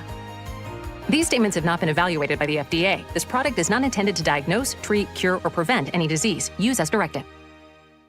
WICC Smart MLS Right Now Traffic. 95 northbound over an hour, Greenwich to Bridgeport. The Parkway northbound heavy congestion off of Route 7 going through Norwalk into No Man's Land in Fairfield. And on 95 out of New Haven, you're jamming through Long Wharf into West Haven. 84 eastbound crawling through Danbury into the Super 7. Traffic report is powered by Courtesy Carpet Flooring Design Center. Now's the time for a fresh new look for your home. Save on top wine brands at Courtesy Carpet. No big box gimmicks, just fair, honest prices. Courtesy Carpet, Route 111 in Monroe. I'm Edge Krause with WICC Traffic. Cloudy this evening and overnight. Some light snow late with a low near 30. A light mix early tomorrow to rain by late morning and during the afternoon. It will be a milder day with a high in the mid-40s. On Thursday, sunny with a high near 40. I'm meteorologist Paul Fiorek on WICC.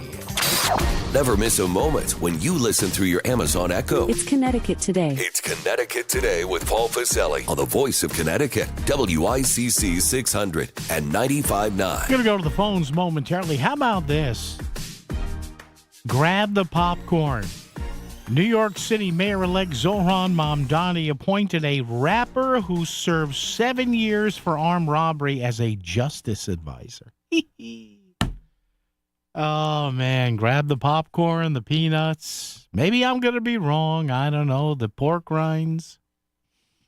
It's going to be an interesting 4 years. Ted in Beacon Falls. Hello, Ted. How are you, man? Yeah, pretty good, pretty good. I'm sitting by the Naugatuck River in my complex I live at. And but these drug boats. Yeah. I remember back when Reagan, I think, he declared war on drugs. Yeah.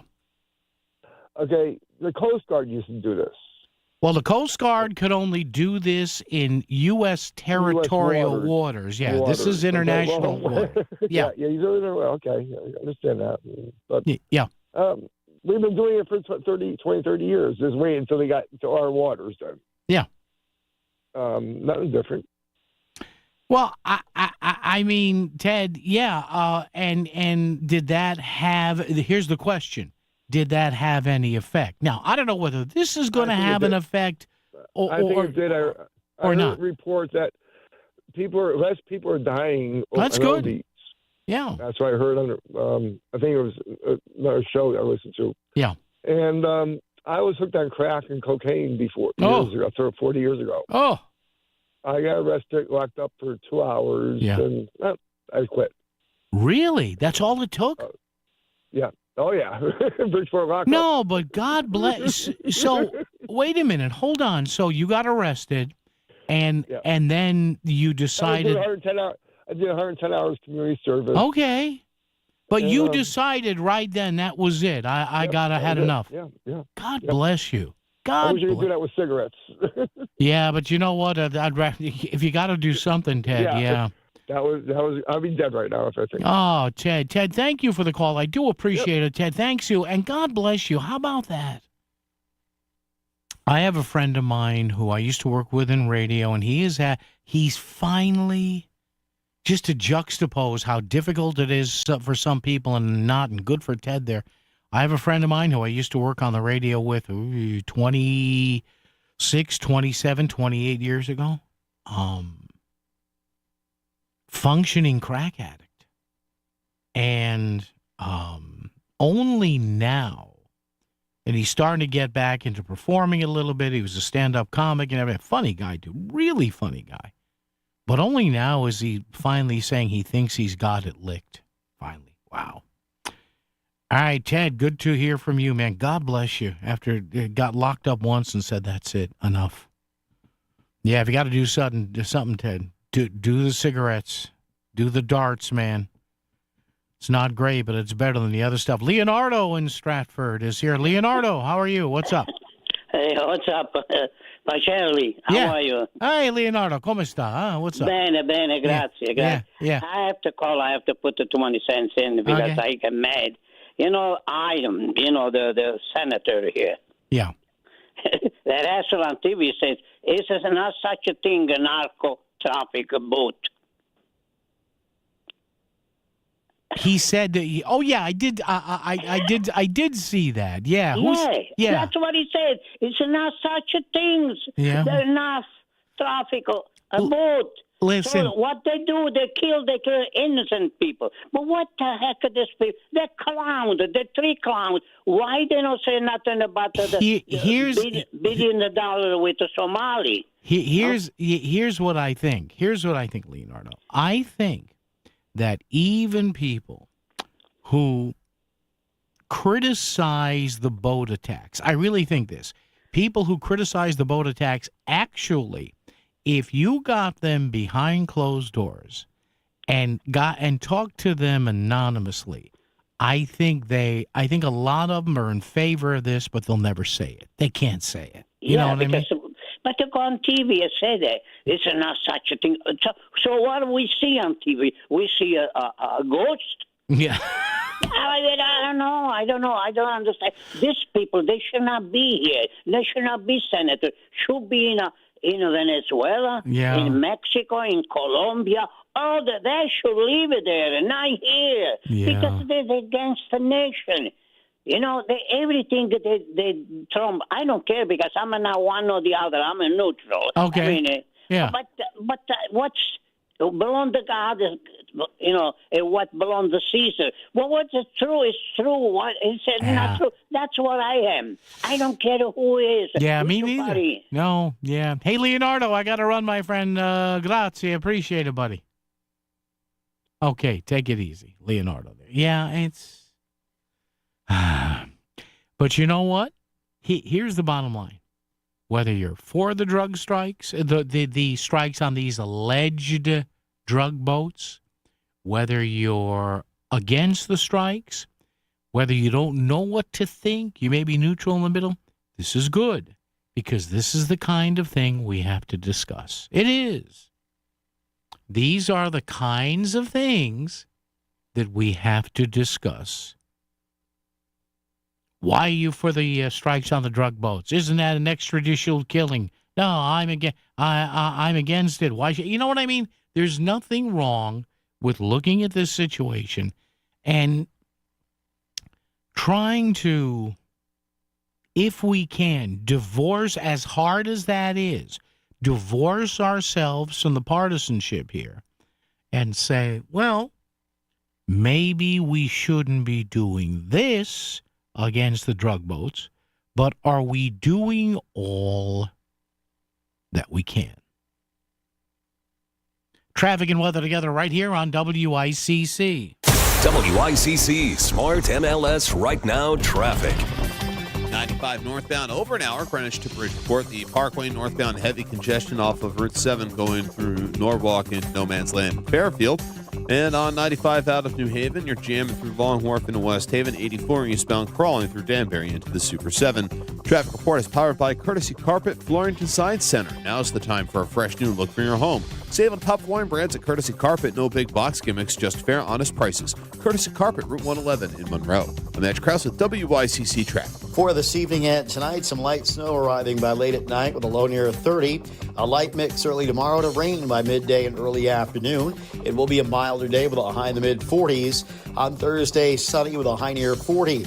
I'm meteorologist Paul Purek on WICC. Has your home been on the market for months with nothing in the way of results? My good friend Jonathan Carbuti from Carbuti & Company Realtors knows just how stressful that can be. At Carbuti & Company, they specialize in relaunching listings that didn't sell the first time. John turns expired listings into success stories. Google the team to see their over 1,200 five-star reviews for yourself. They've been in business for nearly 40 years for a reason. Call John Carbuti at 203-980-6886 or go to CarBeautyRealEstate.com.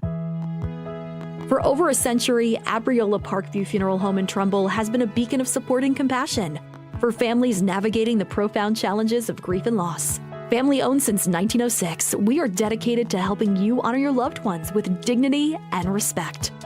Trust our experienced team to guide you through this difficult time, allowing you to celebrate a life well lived. Abriola.com. Your legacy, our commitment. Back to the news and talk. Thanks to Smart MLS. Smart sellers ask, is my home on Smart MLS? The voice of Connecticut. WICC's 695.9. It's Connecticut Today with Paul Piselli. Hey, coming up latest local news and national news. Our dynamic duo there, Chris Williams in the newsroom there, running the show. He'll have all the pertinent local headlines and CBS updates, the national news, top of the hour. In fact, top and bottom of each hour right here on Connecticut Today, Monday through Friday, 2 to 6. Tell your friends about us. We try to have a good time here. Listen, I'm not going to pull punches on where I stand on stuff. You tend to know where I come down politically, but listen, I'll call, like, for example, everybody right now is genuine. I saw this, Marjorie Taylor Greene. She has a new voice. No, she has no voice.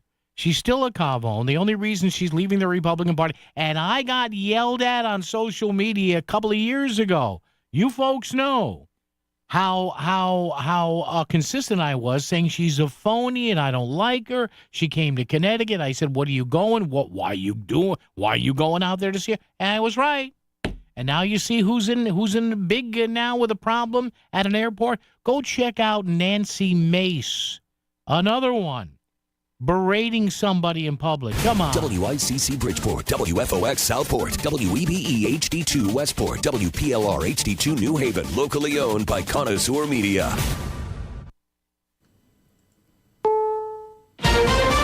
This is CBS News on the Hour, sponsored by Progressive Insurance. I'm Cammie McCormick. President Trump is hitting the road today, heading to Mount Pocono in Pennsylvania for a campaign-style rally. The economy likely on the minds of many who will be there, as Weijia Jiang reports. It is challenging, right? Because it doesn't matter what words you use. It matters how people feel. And our new CBS News polling shows that they're not feeling great about the economy and about prices and about how Trump policies are impacting all of it. So it is a tough road ahead for the president. And he's just getting started. We are told that he's going to start traveling everywhere and that he's going to be campaigning like it's 2024 to try to keep control of Congress. A judge ruled today the Justice Department can release more Epstein files, this time in the sex trafficking case of his longtime girlfriend, Ghislaine Maxwell. Scott McFarland reports. There is this deadline of December 19th, which is not that far away, for the Department of Justice to release the full Jeffrey Epstein case files and the untold number of hundreds of thousands of pages that would be included there. But it's unclear if they'll release everything, because the Department of Justice was ordered by the president. He wants an investigation of Democrats suspects who may have been tied to Jeffrey Epstein's crimes. Well, that investigation, newly launched, could give the Department of Justice cover to hold some records back. So it's an open question what we will see when December 19th arrives and how quickly they'll turn around the records they are now blessed by the courts to unseal and release. Ukraine's president said again today his country will not cede territory to Russia despite U.S. pressure. CBS's Ramy Inocencio reports his comments come a day after Zelensky met with European leaders. President Trump has now blasted European leaders about their handling of Ukraine. We're seeing this strange new kind of paradigm where the U.S. and Europe are at odds over this war. This was on Politico. Take a listen. They're not producing. We're talking about Ukraine. They talk, but they don't produce. And the war just keeps going on and on. Jason Brooks reports there's already a lawsuit over one offer to buy Warner Brothers Discovery. A subscriber filed the proposed class action suit on the basis that the merger of Netflix and Warner Brothers Discovery will threaten to reduce competition in the U.S. video streaming market. Netflix is also facing a potential threat from Paramount Skydance, which has taken an even larger offer directly to Warner Brothers shareholders after it was previously rejected by the company's board of directors. On Wall Street today, stocks finished mixed. The Dow Jones Industrial's off 179 points. The Nasdaq was up by 30. This is CBS News. Sponsored by Progressive. See why over 43 million drivers trust Progressive to stay protected on the road. See for yourself at Progressive.com. Are you more than $10,000 in debt? Feel like you're on a never-ending treadmill, staying in one place and never getting ahead with those minimum payments? You feel like there's no way out? Don't let the credit card companies bully you anymore. There are programs in place to help you get free of your debt, and you don't have to pay the entire amount you owe. The program at Total Financial Freedom can help you get debt-free in months instead of decades. Get off the debt treadmill and stop the harassment. Get free of credit card debt, signature loans, department store cards, internet loans, and medical bills. Call now for free information. 800-426-2119. For almost 20 years, Total Financial Freedom has helped thousands. They're A+ rated by the Better Business Bureau, too. Get off the endless cycle without having to declare bankruptcy. You'll have the right to settle your debt for a mere fraction of what you owe. Call Total Financial Freedom now at 800-426-2119. That's 800-426-2119. Are you looking for a loyal friend, a cuddle buddy, or just some unconditional love? Hey, it's Melissa Sheketoff, and the perfect companion is waiting for you at the Connecticut Humane Society. From playful pups to cuddly cats, these furry friends are ready for their forever home, and that home could be yours. By adopting, you're giving an animal a second chance and gaining a best friend for life. Visit cthumane.org to adopt and volunteer, or to donate to help care for pets still waiting. Adopt love, support hope, choose the Connecticut Humane Society. WICC 695.9, Voice of Connecticut Local News Update. You can now see who federal officials call the worst of the worst criminal illegal aliens. The Department of Homeland Security launched a new web page Monday that allows you to search a database of those arrested by DHS under the Trump administration. Connecticut has over 40 people on the list. You can search for yourself at wow.dhs.gov. A bill inspired by the death of a Connecticut tow truck driver is a step closer to becoming law.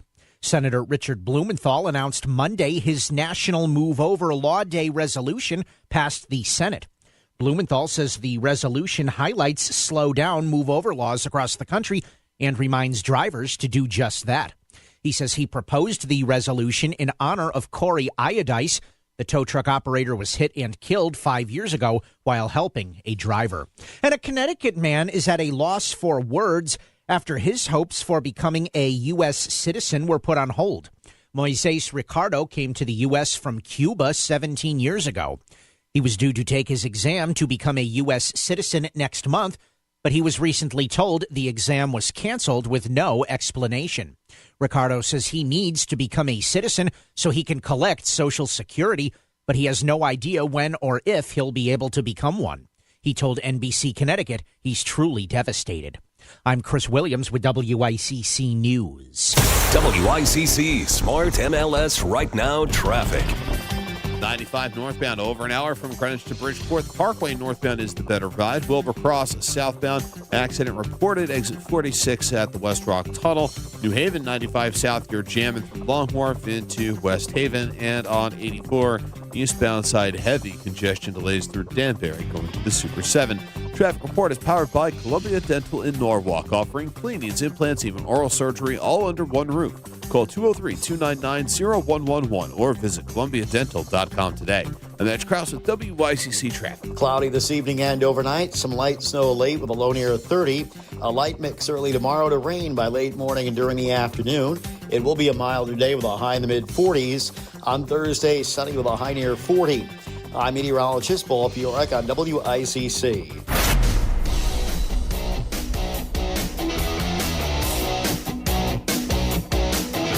You're listening to Connecticut Today with Paul Piselli on WICC 600 and 95.9, the voice of Connecticut. All right, great to have you with us. Whether you are inclined to give us a call to get on the air at 203-333-9422, 333-WICC, talk or text. So that would be the same number, talk or text, whether you just want to send a text or you want to be on the radio, 333-9422, or as a couple of people have done today, you can email me, Paul, P-A-U-L, Paul, at voiceofct.com. All right, couple of big things today. Our lead today was, again, the Housing Bill 2.0. Signed into law yesterday by Governor Ned Lamont. Now, remember, he vetoed the first bill from a few months back because he got thousands of emails, thousands of phone calls. The lieutenant governor said this. And remember, I think she said 5,000 or 6,000 emails and phone calls and texts and whatever.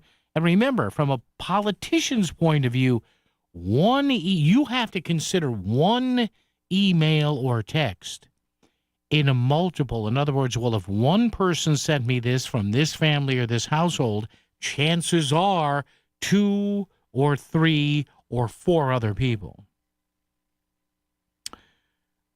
may agree in that household. So you do that, and 5,000 or 6,000 angry messages, say veto this, whatever. Heading into an election year, that suddenly becomes 20, 25, or 30,000. That's a real number. Those are real numbers. All right? So they reworked some things. They said, although a lot of folks, including our guest from last hour, Rob Sampson, said they really didn't rework all that much, the governor was able to say, well, okay, now we're going to make it more carrot than stick, more incentives, whatever, bottom up instead of top down, whatever. So he signs that yesterday. And now a lot of people, including members of the legislature, are emboldened. A lot of housing advocates are emboldened here. Legislative members, including the House Majority Leader Jason Rojas of East Hartford, saying, hey, we're going to go ahead and we're going to see how we can build on this. So my question of the day here, because he had alluded to this in some stuff that I read online. So the question of the day, and it's going to stay up there, I'm not pulling it down, but should the General Assembly now push changes to building and environmental codes in order to increase affordable housing in Connecticut? So now they say that they've got their foot in the door doing this. Are they now going to put pressure on other state lawmakers to change some state environmental codes? Or are they going to do that on the local level to say, hey, you've got certain codes and buildings, certain clearances on lots, for example, clearances in driveways that are impractical and are backdoor ways to stop development?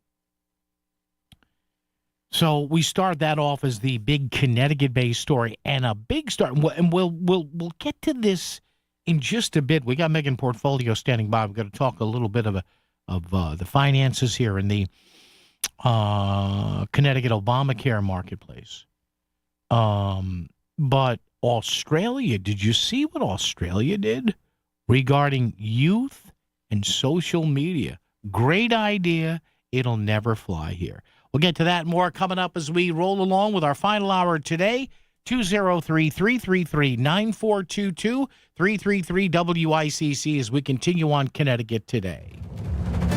When you want the latest news updates, the Voice of Connecticut has always been there. We start every hour with breaking updates from around the nation and around the world with CBS News Radio. Then we take you around your own neighborhood for live and local Connecticut news from WICC's team of reporters. All day, every day. For over 99 years. WICC 695.9. The Voice of Connecticut. Ever notice that feeling your worst also seems to happen at the worst time in the worst places? Like sudden nausea at 9 p.m. when you're out of town. Really? Now? Fortunately, with Hartford Healthcare's HHC 24/7 app, you can get answers, diagnosis, prescriptions, even speak live with clinicians anytime, anywhere. So maybe there's never a good time to be sick, but at least the best care's always there. Download the app at your app store or hhc247.org. Did you know tens of thousands of mothers, fathers, children, and seniors right here in Southern Connecticut face food insecurity? Moms going without so they can feed their children? That's why the Bridgeport Rescue Mission is relaunching their mobile kitchen, so they can deliver fresh hot meals directly into our streets and communities that need it most. Please help the relaunch of the Bridgeport Rescue Mission's mobile kitchens. Give today to bridgeportrescuemission.org, because no child, no senior, no human should ever go hungry. Just about every day, we hear unsettling news about the economy and global events, things that affect our lives here at home. It's natural to feel uncertain, but when it comes to securing your family's future, there is something you can do. Here is attorney Christine Tenor. Do you ever feel like your medical or financial decisions are out of your hands? In times like these, most of us would answer yes. The good news? There are legal tools designed to protect you, ensuring that only the people you trust can manage your affairs, should you become unable to do so. Life can change quickly. It's never too early to put a plan in place that reflects your wishes, whether it's a power of attorney, medical advance directives, a last will and testament, or a trust tailored to your needs. Every person's situation is different. It's important to create an individualized plan before it's needed. We all deserve peace of mind. The Fairfield Law Offices of Eliopson and Tenor. On the internet, ConnecticutElderLaw.com. Call 203-336-2566. That's 203-336-2566. Forget the socks and sweaters, it's easy to give better. Give the gift of scratch, so they can win some extra cash. Oh yeah, and this year there's a second chance. Holiday scratch tickets from the Connecticut Lottery are here with second chance drawings. Gift better this holiday. Odds vary by game. Second chance odds depend on entries received. Must be 18 or older. Problem gambling helpline. Call 888-789-7777. Lottery tickets are not suitable gifts for children. It's Duchess Restaurants. It's fresh, made to order, and it's what makes Duchess food so good. Duchess Restaurants has so many choices. Try the Big D Philly cheesesteak. Or how about a combo meal like a Big D cheeseburger, long dog, or grilled chicken sandwich with fries and a drink. Or a roasted turkey, bacon, and cheddar on wheatberry bread. You can't go wrong with one of Duchess Restaurants' many menu items. Sandwiches, wraps, burgers, hot dogs, and more. All of Duchess's menu items are made to order, adding to their fresh flavor. You gotta eat at Duchess. Go to GoDuchess.com for the one nearest you. Duchess Restaurants. Fresh food served fast. WICC Smart MLS Right Now Traffic.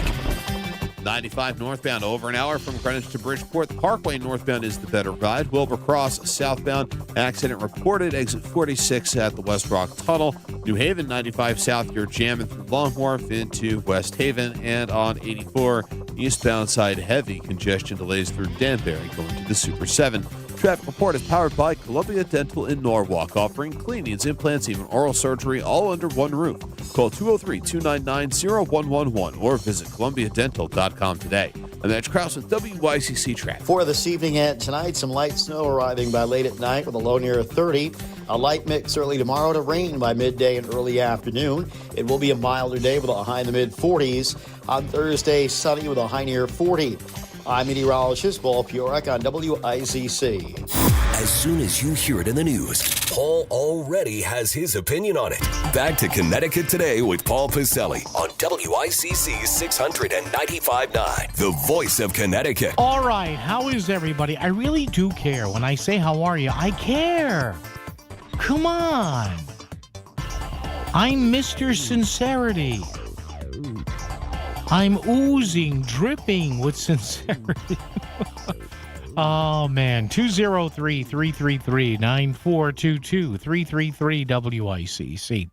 Yeah, about this time every Tuesday, we get uber sincere here because we talk about the legislature and lawmakers and my money and your money over there. And we do that with the kind auspices of Megan Portfolio. She writes the Hartford Portfolio blog, yankeeinstitute.org. You can also find her at the Capitol Report. Our pal Tom Dudchick puts her stuff up there. Ms. Portfolio, good afternoon. How are you? I am doing well, Paul, and yourself? I'm good. How's the dog? I have to ask. Oh, he is doing fine. It was take a Cocker Spaniel to work day, so he's been a wonderful little boy. Oh, good for him. Good for him. All right. So your latest piece is interesting. Before spending millions to replace federal subsidies, Connecticut should, this is a bad word, audit its own data. Audit what data, why, and for who or whom? Well, for whom? So back in, I don't know, I guess it was 2010, Obamacare became a thing. No, I think it was a little later, like 2012. Oh, was it later than that? It might have. God, I'm no, dating you myself. may be right. There. Yeah, you may be right. Yeah, go They ahead. passed it, but then it took some time to get in. Yeah. So at the time, so Obamacare went into effect, and they let the states have the option to either opt into the federal exchange or have a state exchange. So in Connecticut, we run our own. It's called Access Health Connecticut. Now, in order to make this whole Obamacare work, they had to create all these subsidies. One subsidy was the advance premium tax credit. So they created that like right in the beginning of the program just to help, with the cost of it because it's super, super expensive. Then COVID hit and they created another subsidy. Well, the federal agency, GOA, just came out with this damning report stating that this whole subsidy thing is riddled with fraud, completely riddled. Now, back in Connecticut, there were some changes with the big, beautiful bill in just tightening the restrictions on it. Some people that were covered before, like DACA or some green card holders, aren't going to be eligible. And then there was also, they were going to roll back the COVID subsidy. So in Connecticut, out of the 150,000 enrollees, this would affect 30 to 35%. So holy cow, right? So what do the lawmakers do? Hey, they're like, don't worry, we'll just have the taxpayers fix it. Without checking the veracity. Without checking. So let me just tell you what GAO found. Okay. And there was one Social Security number that appeared in 125 separate insurance policies, which totaled like over 70 years. There was 58,000 enrollees that matched death records, and it was like 7,000 of them were literally dead before their coverage kicked in. So essentially ghosts are qualifying for this subsidy. So in Connecticut, even though we have our own exchange, we still there's still certain information that we have to check with the feds, like immigration, Social Security number, and that stuff. So we're relying on the federal system to approve our people. But the federal system is broken. So what I did, I wrote my column, and my call to action was for a state to review this. And actually, thankfully, Senators Rob Sampson and Steve Harding, heard this, and they actually wrote a letter off to the state auditors asking them to, review this. What can we do to assure that the people that are enrolled in this are alive, are eligible, have a Social Security now. And it's important. And my piece wasn't so much about, kicking people off of the health insurance or, not helping them out with the subsidies. It's more like if we do have fraud, we need to root it out because that money. So that means we're pushing money out to people who don't need it. So imagine if there is fraud in the state, we need to recoup that and make sure, we're helping offset the real people that are supposed to be on it, the ones that have a pulse. Yeah. Now, I don't know, would the state auditors have time to do this while they're working on all the all the funky P card purchases that are going on at the other state agencies. I know it's like every other day. I have to come out with I'm working on going through all the audits to see how many times we have, because if you read I don't know if you've ever read one of those audit reports. Oh yeah, they'll have a part. Is this been reported in previous audit reports, and there's like instances it just keeps showing up over and over and over again. Can you imagine? Wouldn't it be great if now Lamont would never do this because this would upset a lot of people that would vote for him. But can you imagine? I am praying, Megan, that if by some chance Aaron Stewart wins or Ryan Fazio might win, can you imagine them saying, my first act as the new governor of the state of Connecticut is a complete top-to-bottom audit of every state department and agency. Can you imagine the collective scream that would go on? Geez.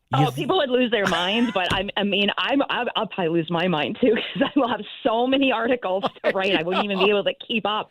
I know. I'd have to have a Hartford portfolio 5 days a week. Oh my God, you'd have to hire staff writers. Oh my goodness, let's get Carol on the phone. Megan needs a staff. Yeah, you'd become like senior editor and managing editor. And so this is great, folks. Check this out. Again, it's the new column. Before spending millions to replace federal money, Connecticut should audit its own data. Makes sense. About 3 weeks ago, there was a clip from Jon Stewart's show on Comedy Central, and he had Bernie Sanders on. Now, Bernie is, of course, talking about the billionaires and the millionaires and everything, and the oligarchs. Impersonation. And the oligarchs. Megan. Megan, the oligarchs. And God bless Jon Stewart, because they're talking about, right, ACA and Obamacare.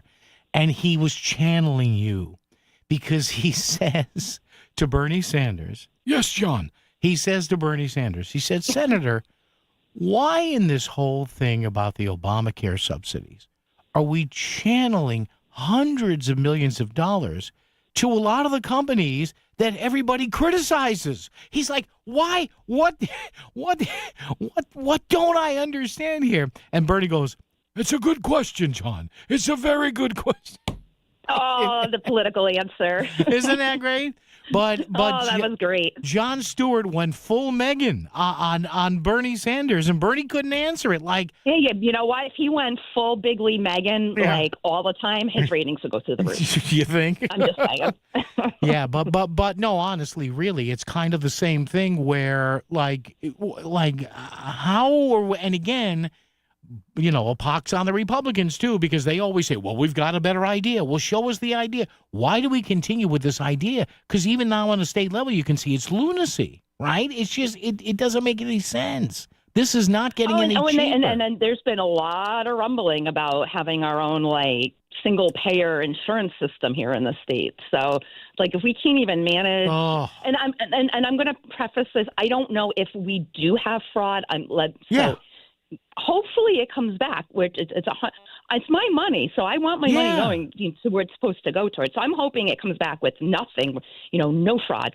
But if we have fraud and it's a system of only 150,000 people, can you imagine a state running? Well, did you see finally? This happened about, I want to say 2 or 3 or 4 years ago.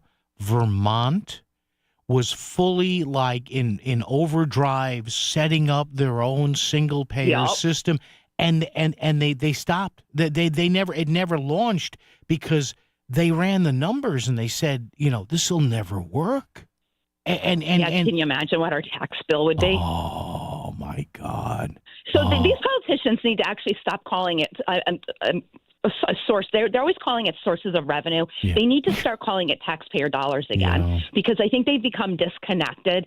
They just it's revenue. That's just free money. No, it's our money. I want them to every time someone says sources of revenue, I want them to put a quarter in the swear jar. in the swear jar, right? Because it's gotten to the point there is a disconnect, and they're not thinking about every time they're wanting to create a slush fund here, a slush fund there. Yeah. That's our money. But stop calling it revenue. Call it taxpayer money and take it seriously. And take this seriously.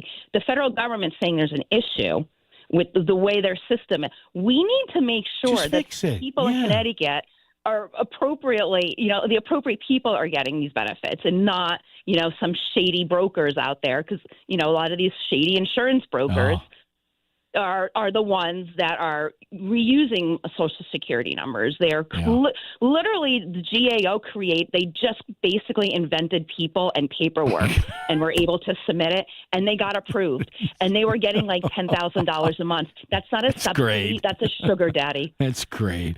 All right, Megan Portfolio. Megan, thanks. Have a happy rest of the week, and we'll talk next week. Thanks. Bye, Paul. All right, thanks. Megan Portfolio there. Check it out. All she is saying is before the state steps in to possibly replace any lost subsidies from the Fed to Access Health Connecticut on the Obamacare exchange here in the state, how about we make sure we do a top-to-bottom audit to make sure that we are not having the same problems that the feds are having? WICC Smart MLS Right Now Traffic. 95 northbound, over an hour from Greenwich to Bridgeport. The Parkway northbound is the better ride. Wilbur Cross southbound, accident reported. Exit 46 at the West Rock Tunnel. New Haven 95 south, you're jamming through Long Wharf into West Haven. And on 84 eastbound side, heavy congestion delays through Danbury going to the Super 7. Traffic report is powered by Columbia Dental in Norwalk, offering cleanings, implants, even oral surgery, all under one roof. Call 203-299-0111 or visit columbiadental.com today. I'm Edge Krause with WICC Traffic. Cloudy this evening and overnight. Some light snow late with a low near 30. A light mix early tomorrow to rain by late morning and during the afternoon.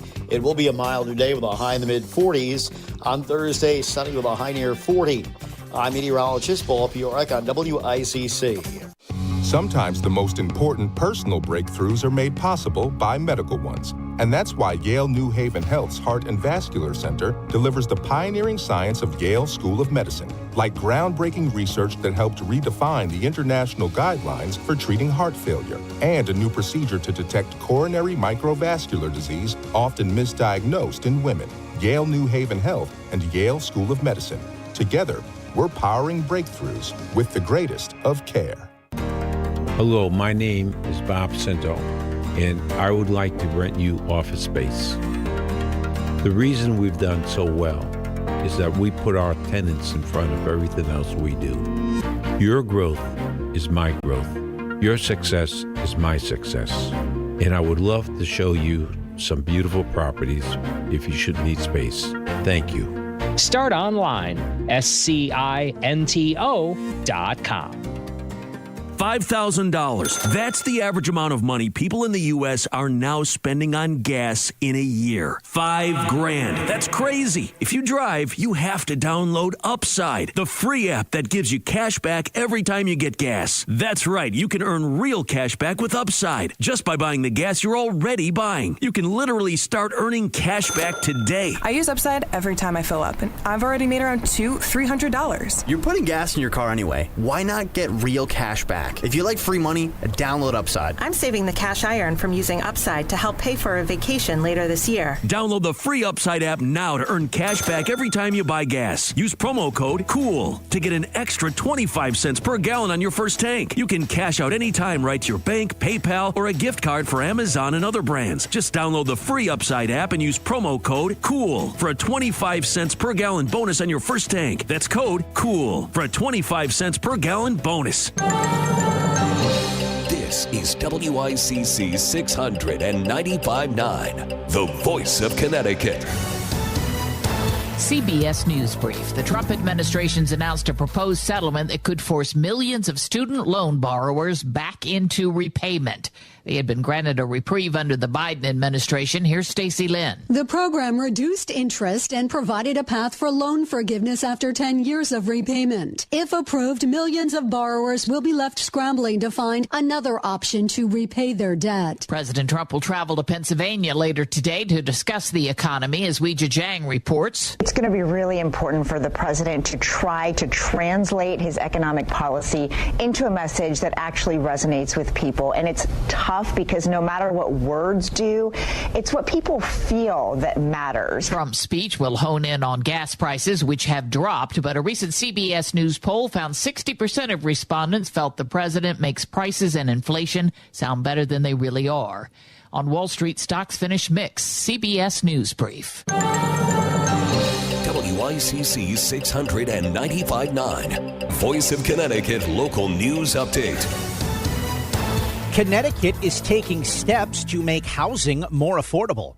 That's what Governor Ned Lamont said Monday after signing a housing bill. You're not serious about affordability unless you're serious about housing. He says it'll make housing more affordable and accessible for families across Connecticut. But it's important. It's key to the future of our state. It gives young people the very best opportunity. And their grandparents, if they want a chance to downsize, they can do that as well. The bill eliminates some previous restrictions in the hopes that doing so will quickly lead to more homes being built.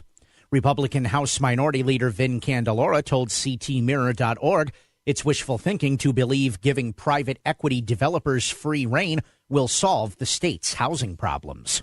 A New Haven firefighter was laid to rest. Funeral services for Chris Brainerd took place Monday in Shelton. The 36-year-old Brainerd died last Wednesday following a battle with cancer. He had served the New Haven Fire Department since 2015 and was also a former member of the Echo Hose Hook and Ladder Company No. 1 of the Shelton Fire Department. Brainerd is survived by his wife and 2 young children.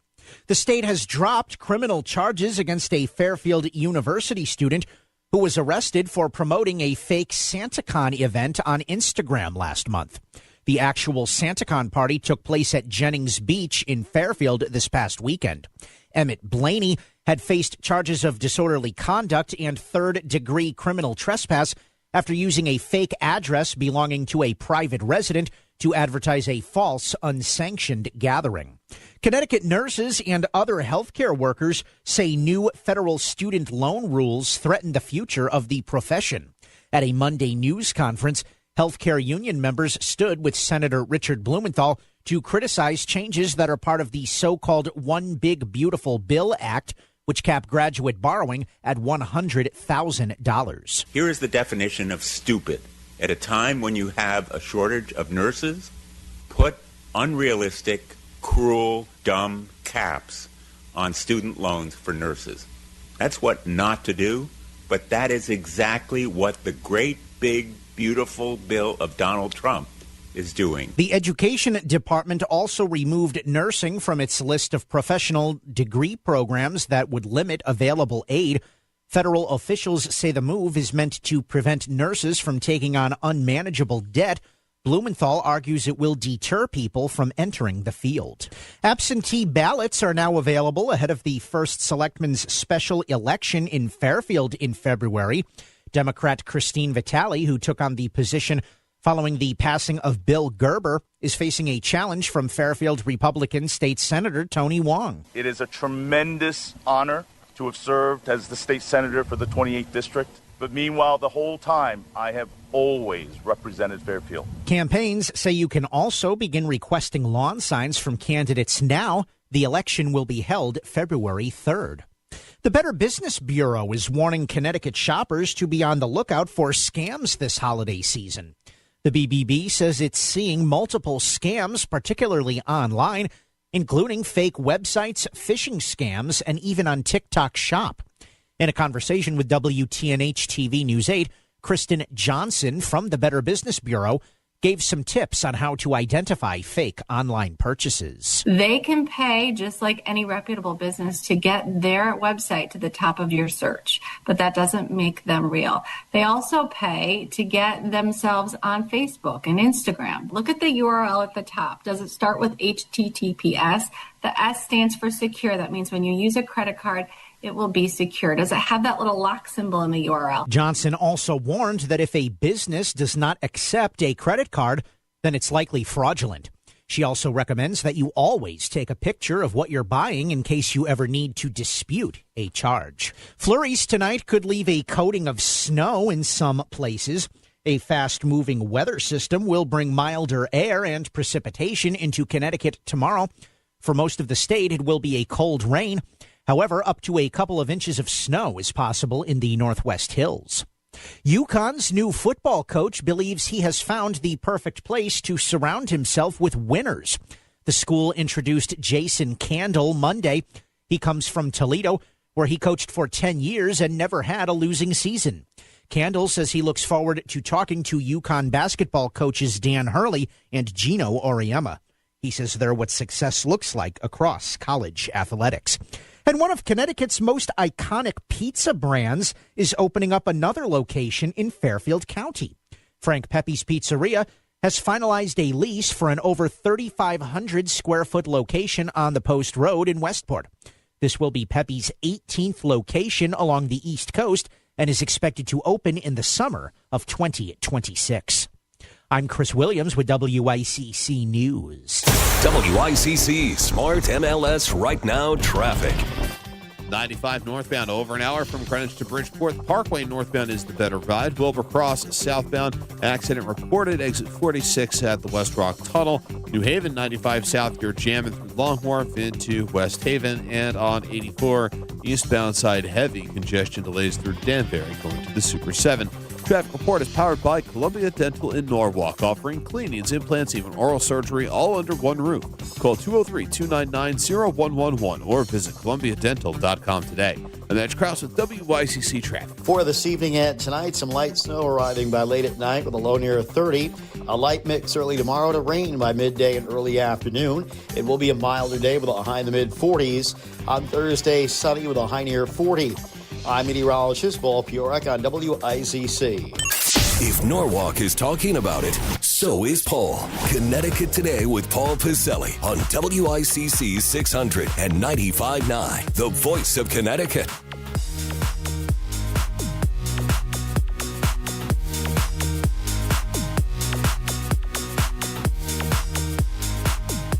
All right, we got some time left. You want to jump in here, 203 333-9422, 333-WICC. I'm sorry. There's just some stuff I have to tell you here. I have said this, and until I see different from Zohran Mamdani in New York City, who actually may turn out to be decent, we don't know.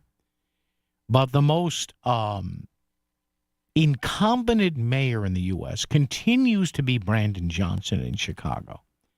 This guy, you look up incompetent, and he's got like a Democratic mayor in a blue city. He's got like a 20-something% approval rating. Get this.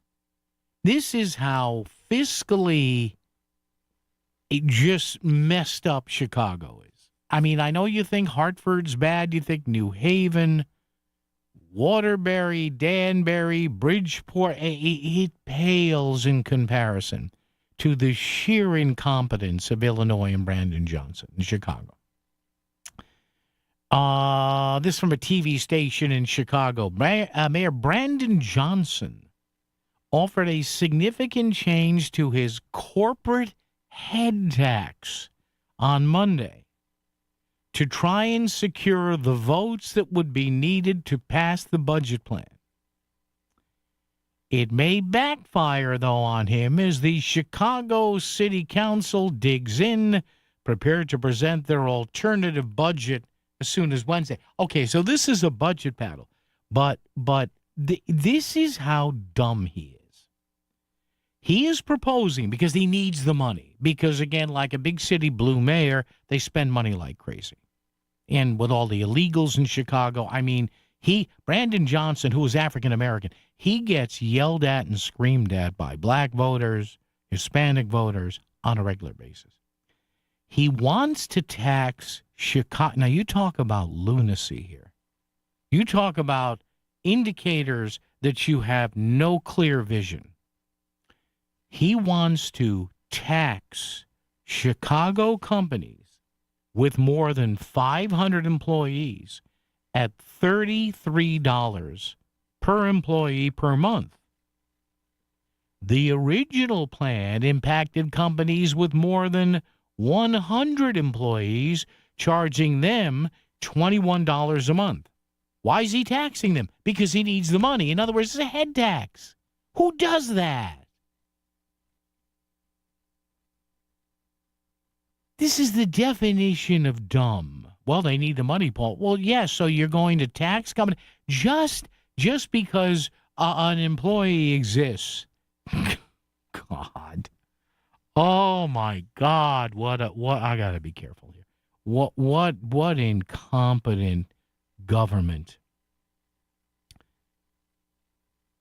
He's calling this a community safety surcharge, and it would only impact about 175 of the largest corporations in the city. And while the new plan might protect small to medium-sized companies from the pain, opponents say philosophically it's bad for business, and it will not change their minds. Alderman Pat Dowell, the chair of the Finance Committee, said, quote, I think the current proposal is making a bad policy even worse. Boy, this is what you talk about, no vision. Well, Mayor, why are we taxing these people? Because we need the money. Oh, my God, this guy. Well, again, this is the guy that was handpicked. Remember, Paul Vallis, a former Bridgeport school superintendent, it was Johnson against him. And because Johnson is largely seen as a tool of the police, of the teachers union, guess who won? So there you go. So listen, as bad as taxes are here in Connecticut, and you can talk about that, getting nickeled and dimed, you can talk about, the perception of wasted money in Hartford and in Bridgeport and in New Haven, Danbury. Well, a lot of times there's not waste. Listen, there's budgeting. But if you ever think it's bad, look at Chicago. Public safety tax is going to be paid for by big corporations. Why should they? I guess it's tough to tell a mayor to go pound sand. God almighty. You can't. This is just, what a clown show. What a clown car. He's got like 20%. How does a liberal Democratic mayor in Chicago have like 23%? Wait a minute. Just let me double check something here before we go to the phones. Jerry, hang on. I just want to make sure we're going to do real-time fact-checking here. Brandon Johnson. I don't want to give you folks bad info here, so type along with me. Brandon Johnson approval rating. There it is, and we click on that, and his approval rating is, Jesus. This is how incompetent a Democrat mayor is in Chicago. The various polls put him at worst at 26%. The best poll, 31%. Oh, my God. A hand-picked tool of the Chicago Teachers Union is at 31%. You could have had Paul Vallis, but no, we can't have a Republican. There you go, Chicago. Enjoy it. At least the Bears are pretty good this year. Blackhawks are better. The Bulls aren't bad, and the Cubbies look to have another good year. Jerry in Stratford. Jerry, how are you? What's up? Paul, I was calling about Congressman Jimmy Himes, yes, who seems to have transitioned into the new Chris Murphy, and I want to set it up this way, or frame it this way. About back in 2023, I was at an airport rental car counter, second in line, and the clerk asked the man in front of me, "So, sir, what brings you to our fair city?" And the man said, and I'll never forget it, he said, "I've come to town to claim the body of my beautiful 22-year-old daughter. Oh. She died from a drug overdose. Oh. I've come to bring my little girl home." And it was like a kick in the teeth for me, and a light went on, and it said, it's not just the hundreds of thousands who have died from drugs when Biden opened up the borders. It's millions and millions of mothers and fathers and brothers and sisters and aunts and uncles and cousins and friends who are also, their lives are devastated by the loss of drugs, or loss of life due to drugs. And where I'm going with this is that when Biden opened up the borders and all these drugs came in and the body count started to rise so sharply, did Jimmy Himes or did Mark Kelly, did they say anything? Did they do anything to try to stop this? And the answer is no. And so you kept your mouth shut then, so keep your mouth shut now as Trump tries to fix a problem that Biden created. The devastation from people dying from drugs was just incredible. And it was directly linked to the open border. And these men said nothing. So I don't want to hear from Congressman Himes about he doesn't like Trump's methods, because you know what? If you had said, I stand against this open border, we got to do something about all these drug deaths, you would have some credibility. But Himes, you said nothing. So keep your mouth shut now. Thank you, Jerry. Appreciate it. And look, I think on the boat strike thing, I think, I remember during the early part of when Mr. Biden was still the candidate before that disastrous June of 2024, over a year and a half ago now, debate. I remember David Axelrod. Remember him, President Obama? Smart guy. Always liked that. A Chicago guy. Hardened former political reporter for the newspapers in Chicago. He was on a panel. And his urging was, and you'll see where I'm going with this before we take a break here. His urging was, stop campaigning on January 6th. Meaning, he said not that it wasn't important, but people have made their minds up about it. They either think it was no big deal, they either think it was a razor's edge away from losing our democracy, or they think it was something in the middle. Axelrod's point is, people have, at the time, he said, you're wasting campaign resources in rhetoric and money on January 6th. Campaign on something else, right? He said people have, the vast majority of people have made their minds up on this. I think that's the danger the Democrats have on this. I'll bet you right now that well over 90% of people have made their minds up already on the boat strike thing because of their connection to somebody who's been killed with drugs or whatever, good or bad. And I think they're wasting. I think they're going to overplay their hand on this one too. In the real estate ecosystem, trust and transparency create harmony. But one elusive species disrupts this balance: the rogue agent. Their secrecy with off-market listings leave home buyers confused, frustrated, and inventory-starved. And that's bad news for sellers too. With Smart MLS, over 20,000 realtors unite, creating more demand, offers, and better results. Ask your agent if your home is on Smart MLS. With Progressive, it's easy to reach customer service with our app, website, chat, or by phone. Because when getting help is hard, it's not help at all. Little help. A little hope over here. Thank you for calling Bench Press Assistance.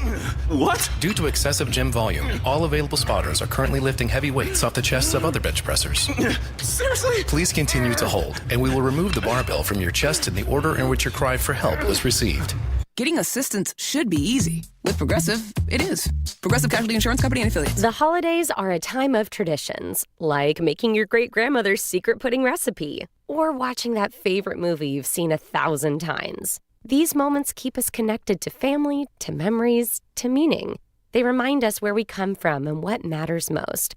And for some, it's a good time to create new traditions. Incorporating therapy into your new or existing traditions can help ensure you take time for yourself during what can be a joyful but sometimes hectic or lonely time of year. And by caring for yourself, you can show up more fully in the moments that matter.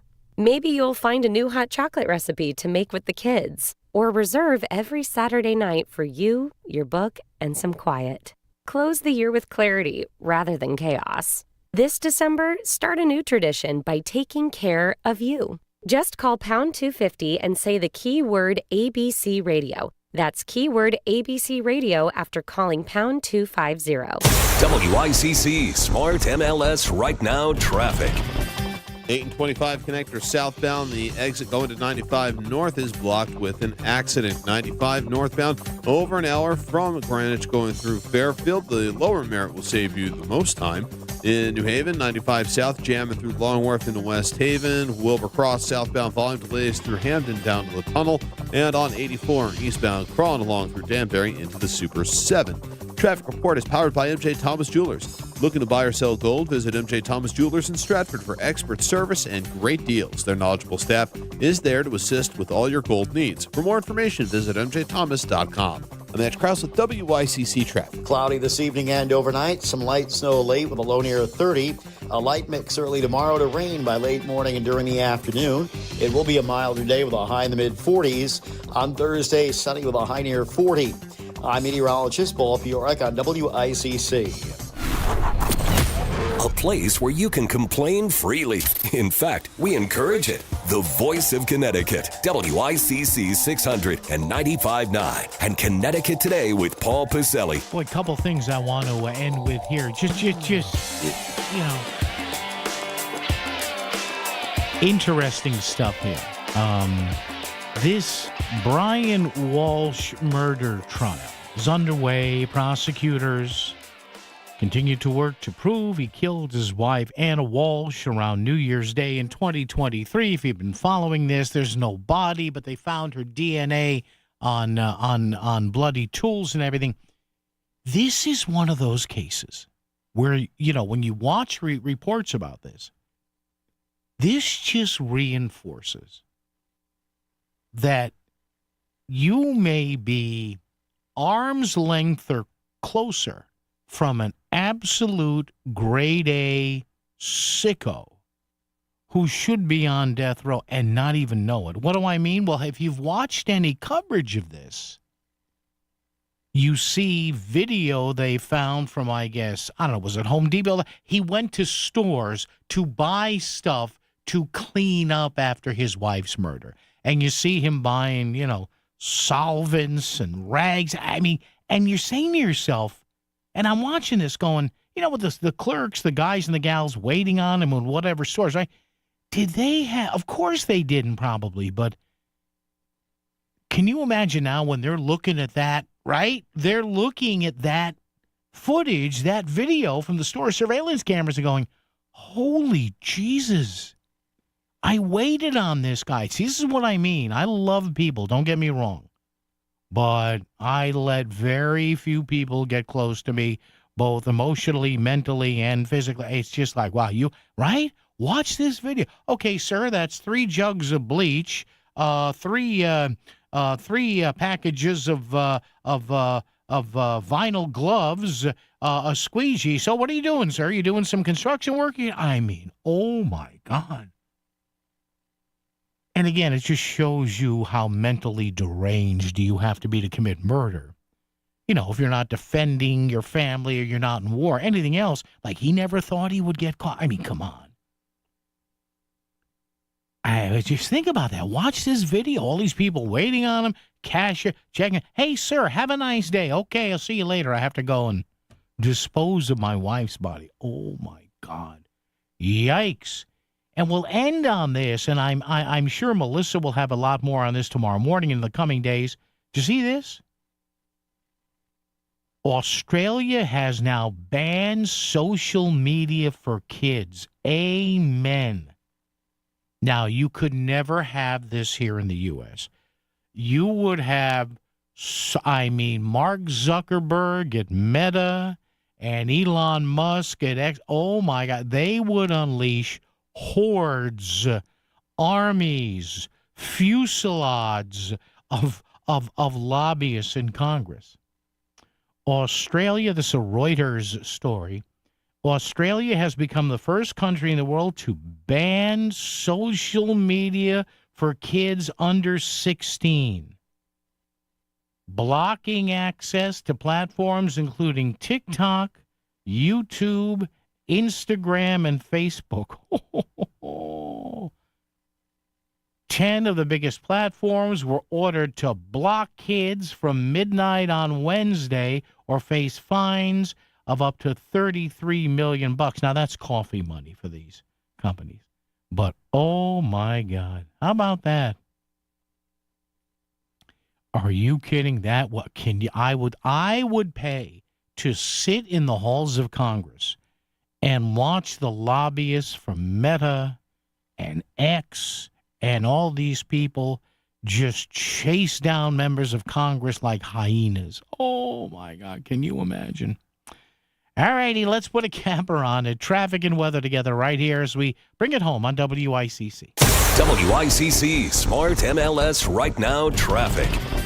8 and 25 connector southbound. The exit going to 95 north is blocked with an accident. 95 northbound over an hour from Greenwich going through Fairfield. The lower Merritt will save you the most time.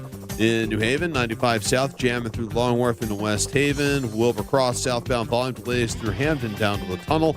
And on 84 eastbound crawling along through Danbury into the Super 7. Traffic report is powered by MJ Thomas Jewelers. Looking to buy or sell gold? Visit MJ Thomas Jewelers in Stratford for expert service and great deals. Their knowledgeable staff is there to assist with all your gold needs. For more information, visit mjthomas.com. I'm Matt Krause with WICC Traffic. For this evening and tonight, some light snow arriving by late at night with a low near 30. A light mix early tomorrow to rain by midday and early afternoon. It will be a milder day with a high in the mid-40s. On Thursday, sunny with a high near 40. I'm meteorologist Paul Piorek on WICC. Looking for quality dental care close to home? Columbia Dental in Norwalk is here for you. As part of our robust network of 12 locations, we're open to fit your busy schedule. From routine cleanings and checkups to implants and oral surgery, Columbia Dental provides complete care for the whole family, all in one place. Call us today at 203-299-0111 or visit columbiadental.com. That's columbiadental.com. Your smile, our priority. Recently, 1 in 4 people surveyed by Bankrate.com say they're literally losing sleep because of worries that they might not have saved enough to retire. Pretty much adds up because the number one fear of planning for retirement is running out of money. So if you're ready to get serious about planning for your future, you could start by listening to Mastering Your Wealth with host David Gagnon of First Financial Planners. Tune in Saturday mornings at 8 right here on WICC 600. Also get more details online at masteringyourwealthradio.com. Back to the news and talk, thanks to Smart MLS. Smart sellers ask, is my home on Smart MLS? The voice of Connecticut, WICC 695.9. It's Connecticut Today with Paul Piselli. All right, just about puts a capper on it. Don't forget, coming up, news, top of the hour at 6. Some great stuff from earlier in the day with Melissa in the morning, and the Lisa Wexler show, and then our buddy Lars Larson, Eric Erickson, late night, overnight, those wacky guys on Red Eye Radio. Then tomorrow, starting at 5 a.m., 5 till 10, Melissa in the morning, 10 to noon, Lisa Wexler, John Kamal, Chris Williams, noon to 2, and I'll be here at 2 if my parking space is still there and my door key, my door card still works. By the way, what's that? Tomorrow morning, 8:05, Representative Josh Elliott, Hamden, Democratic State Rep Josh Elliott, on the Melissa in the Morning program. So the one declared Democrat challenging Governor Ned Lamont, Josh representing the progressive wing of the Democratic Party. So check that out. Chris Williams, once again, big thanks to you, folks. Take care. See you tomorrow. WICC Bridgeport, WFOX Southport, WEBE HD2 Westport, WPLR HD2 New Haven, locally owned by Connoisseur Media. This is CBS News on the Hour, sponsored by Progressive Insurance. I'm Cammie McCormick. President Trump is in Pennsylvania for a campaign-style rally that will likely focus on the economy. CBS is at O'Keefe. Remember, he has spent much of the last 2 weeks suggesting that this whole debate over affordability is a hoax. Just yesterday suggested instead that it's Democrats to blame for the affordability crisis and the policies they put in place over the last 4 years. But that blame me last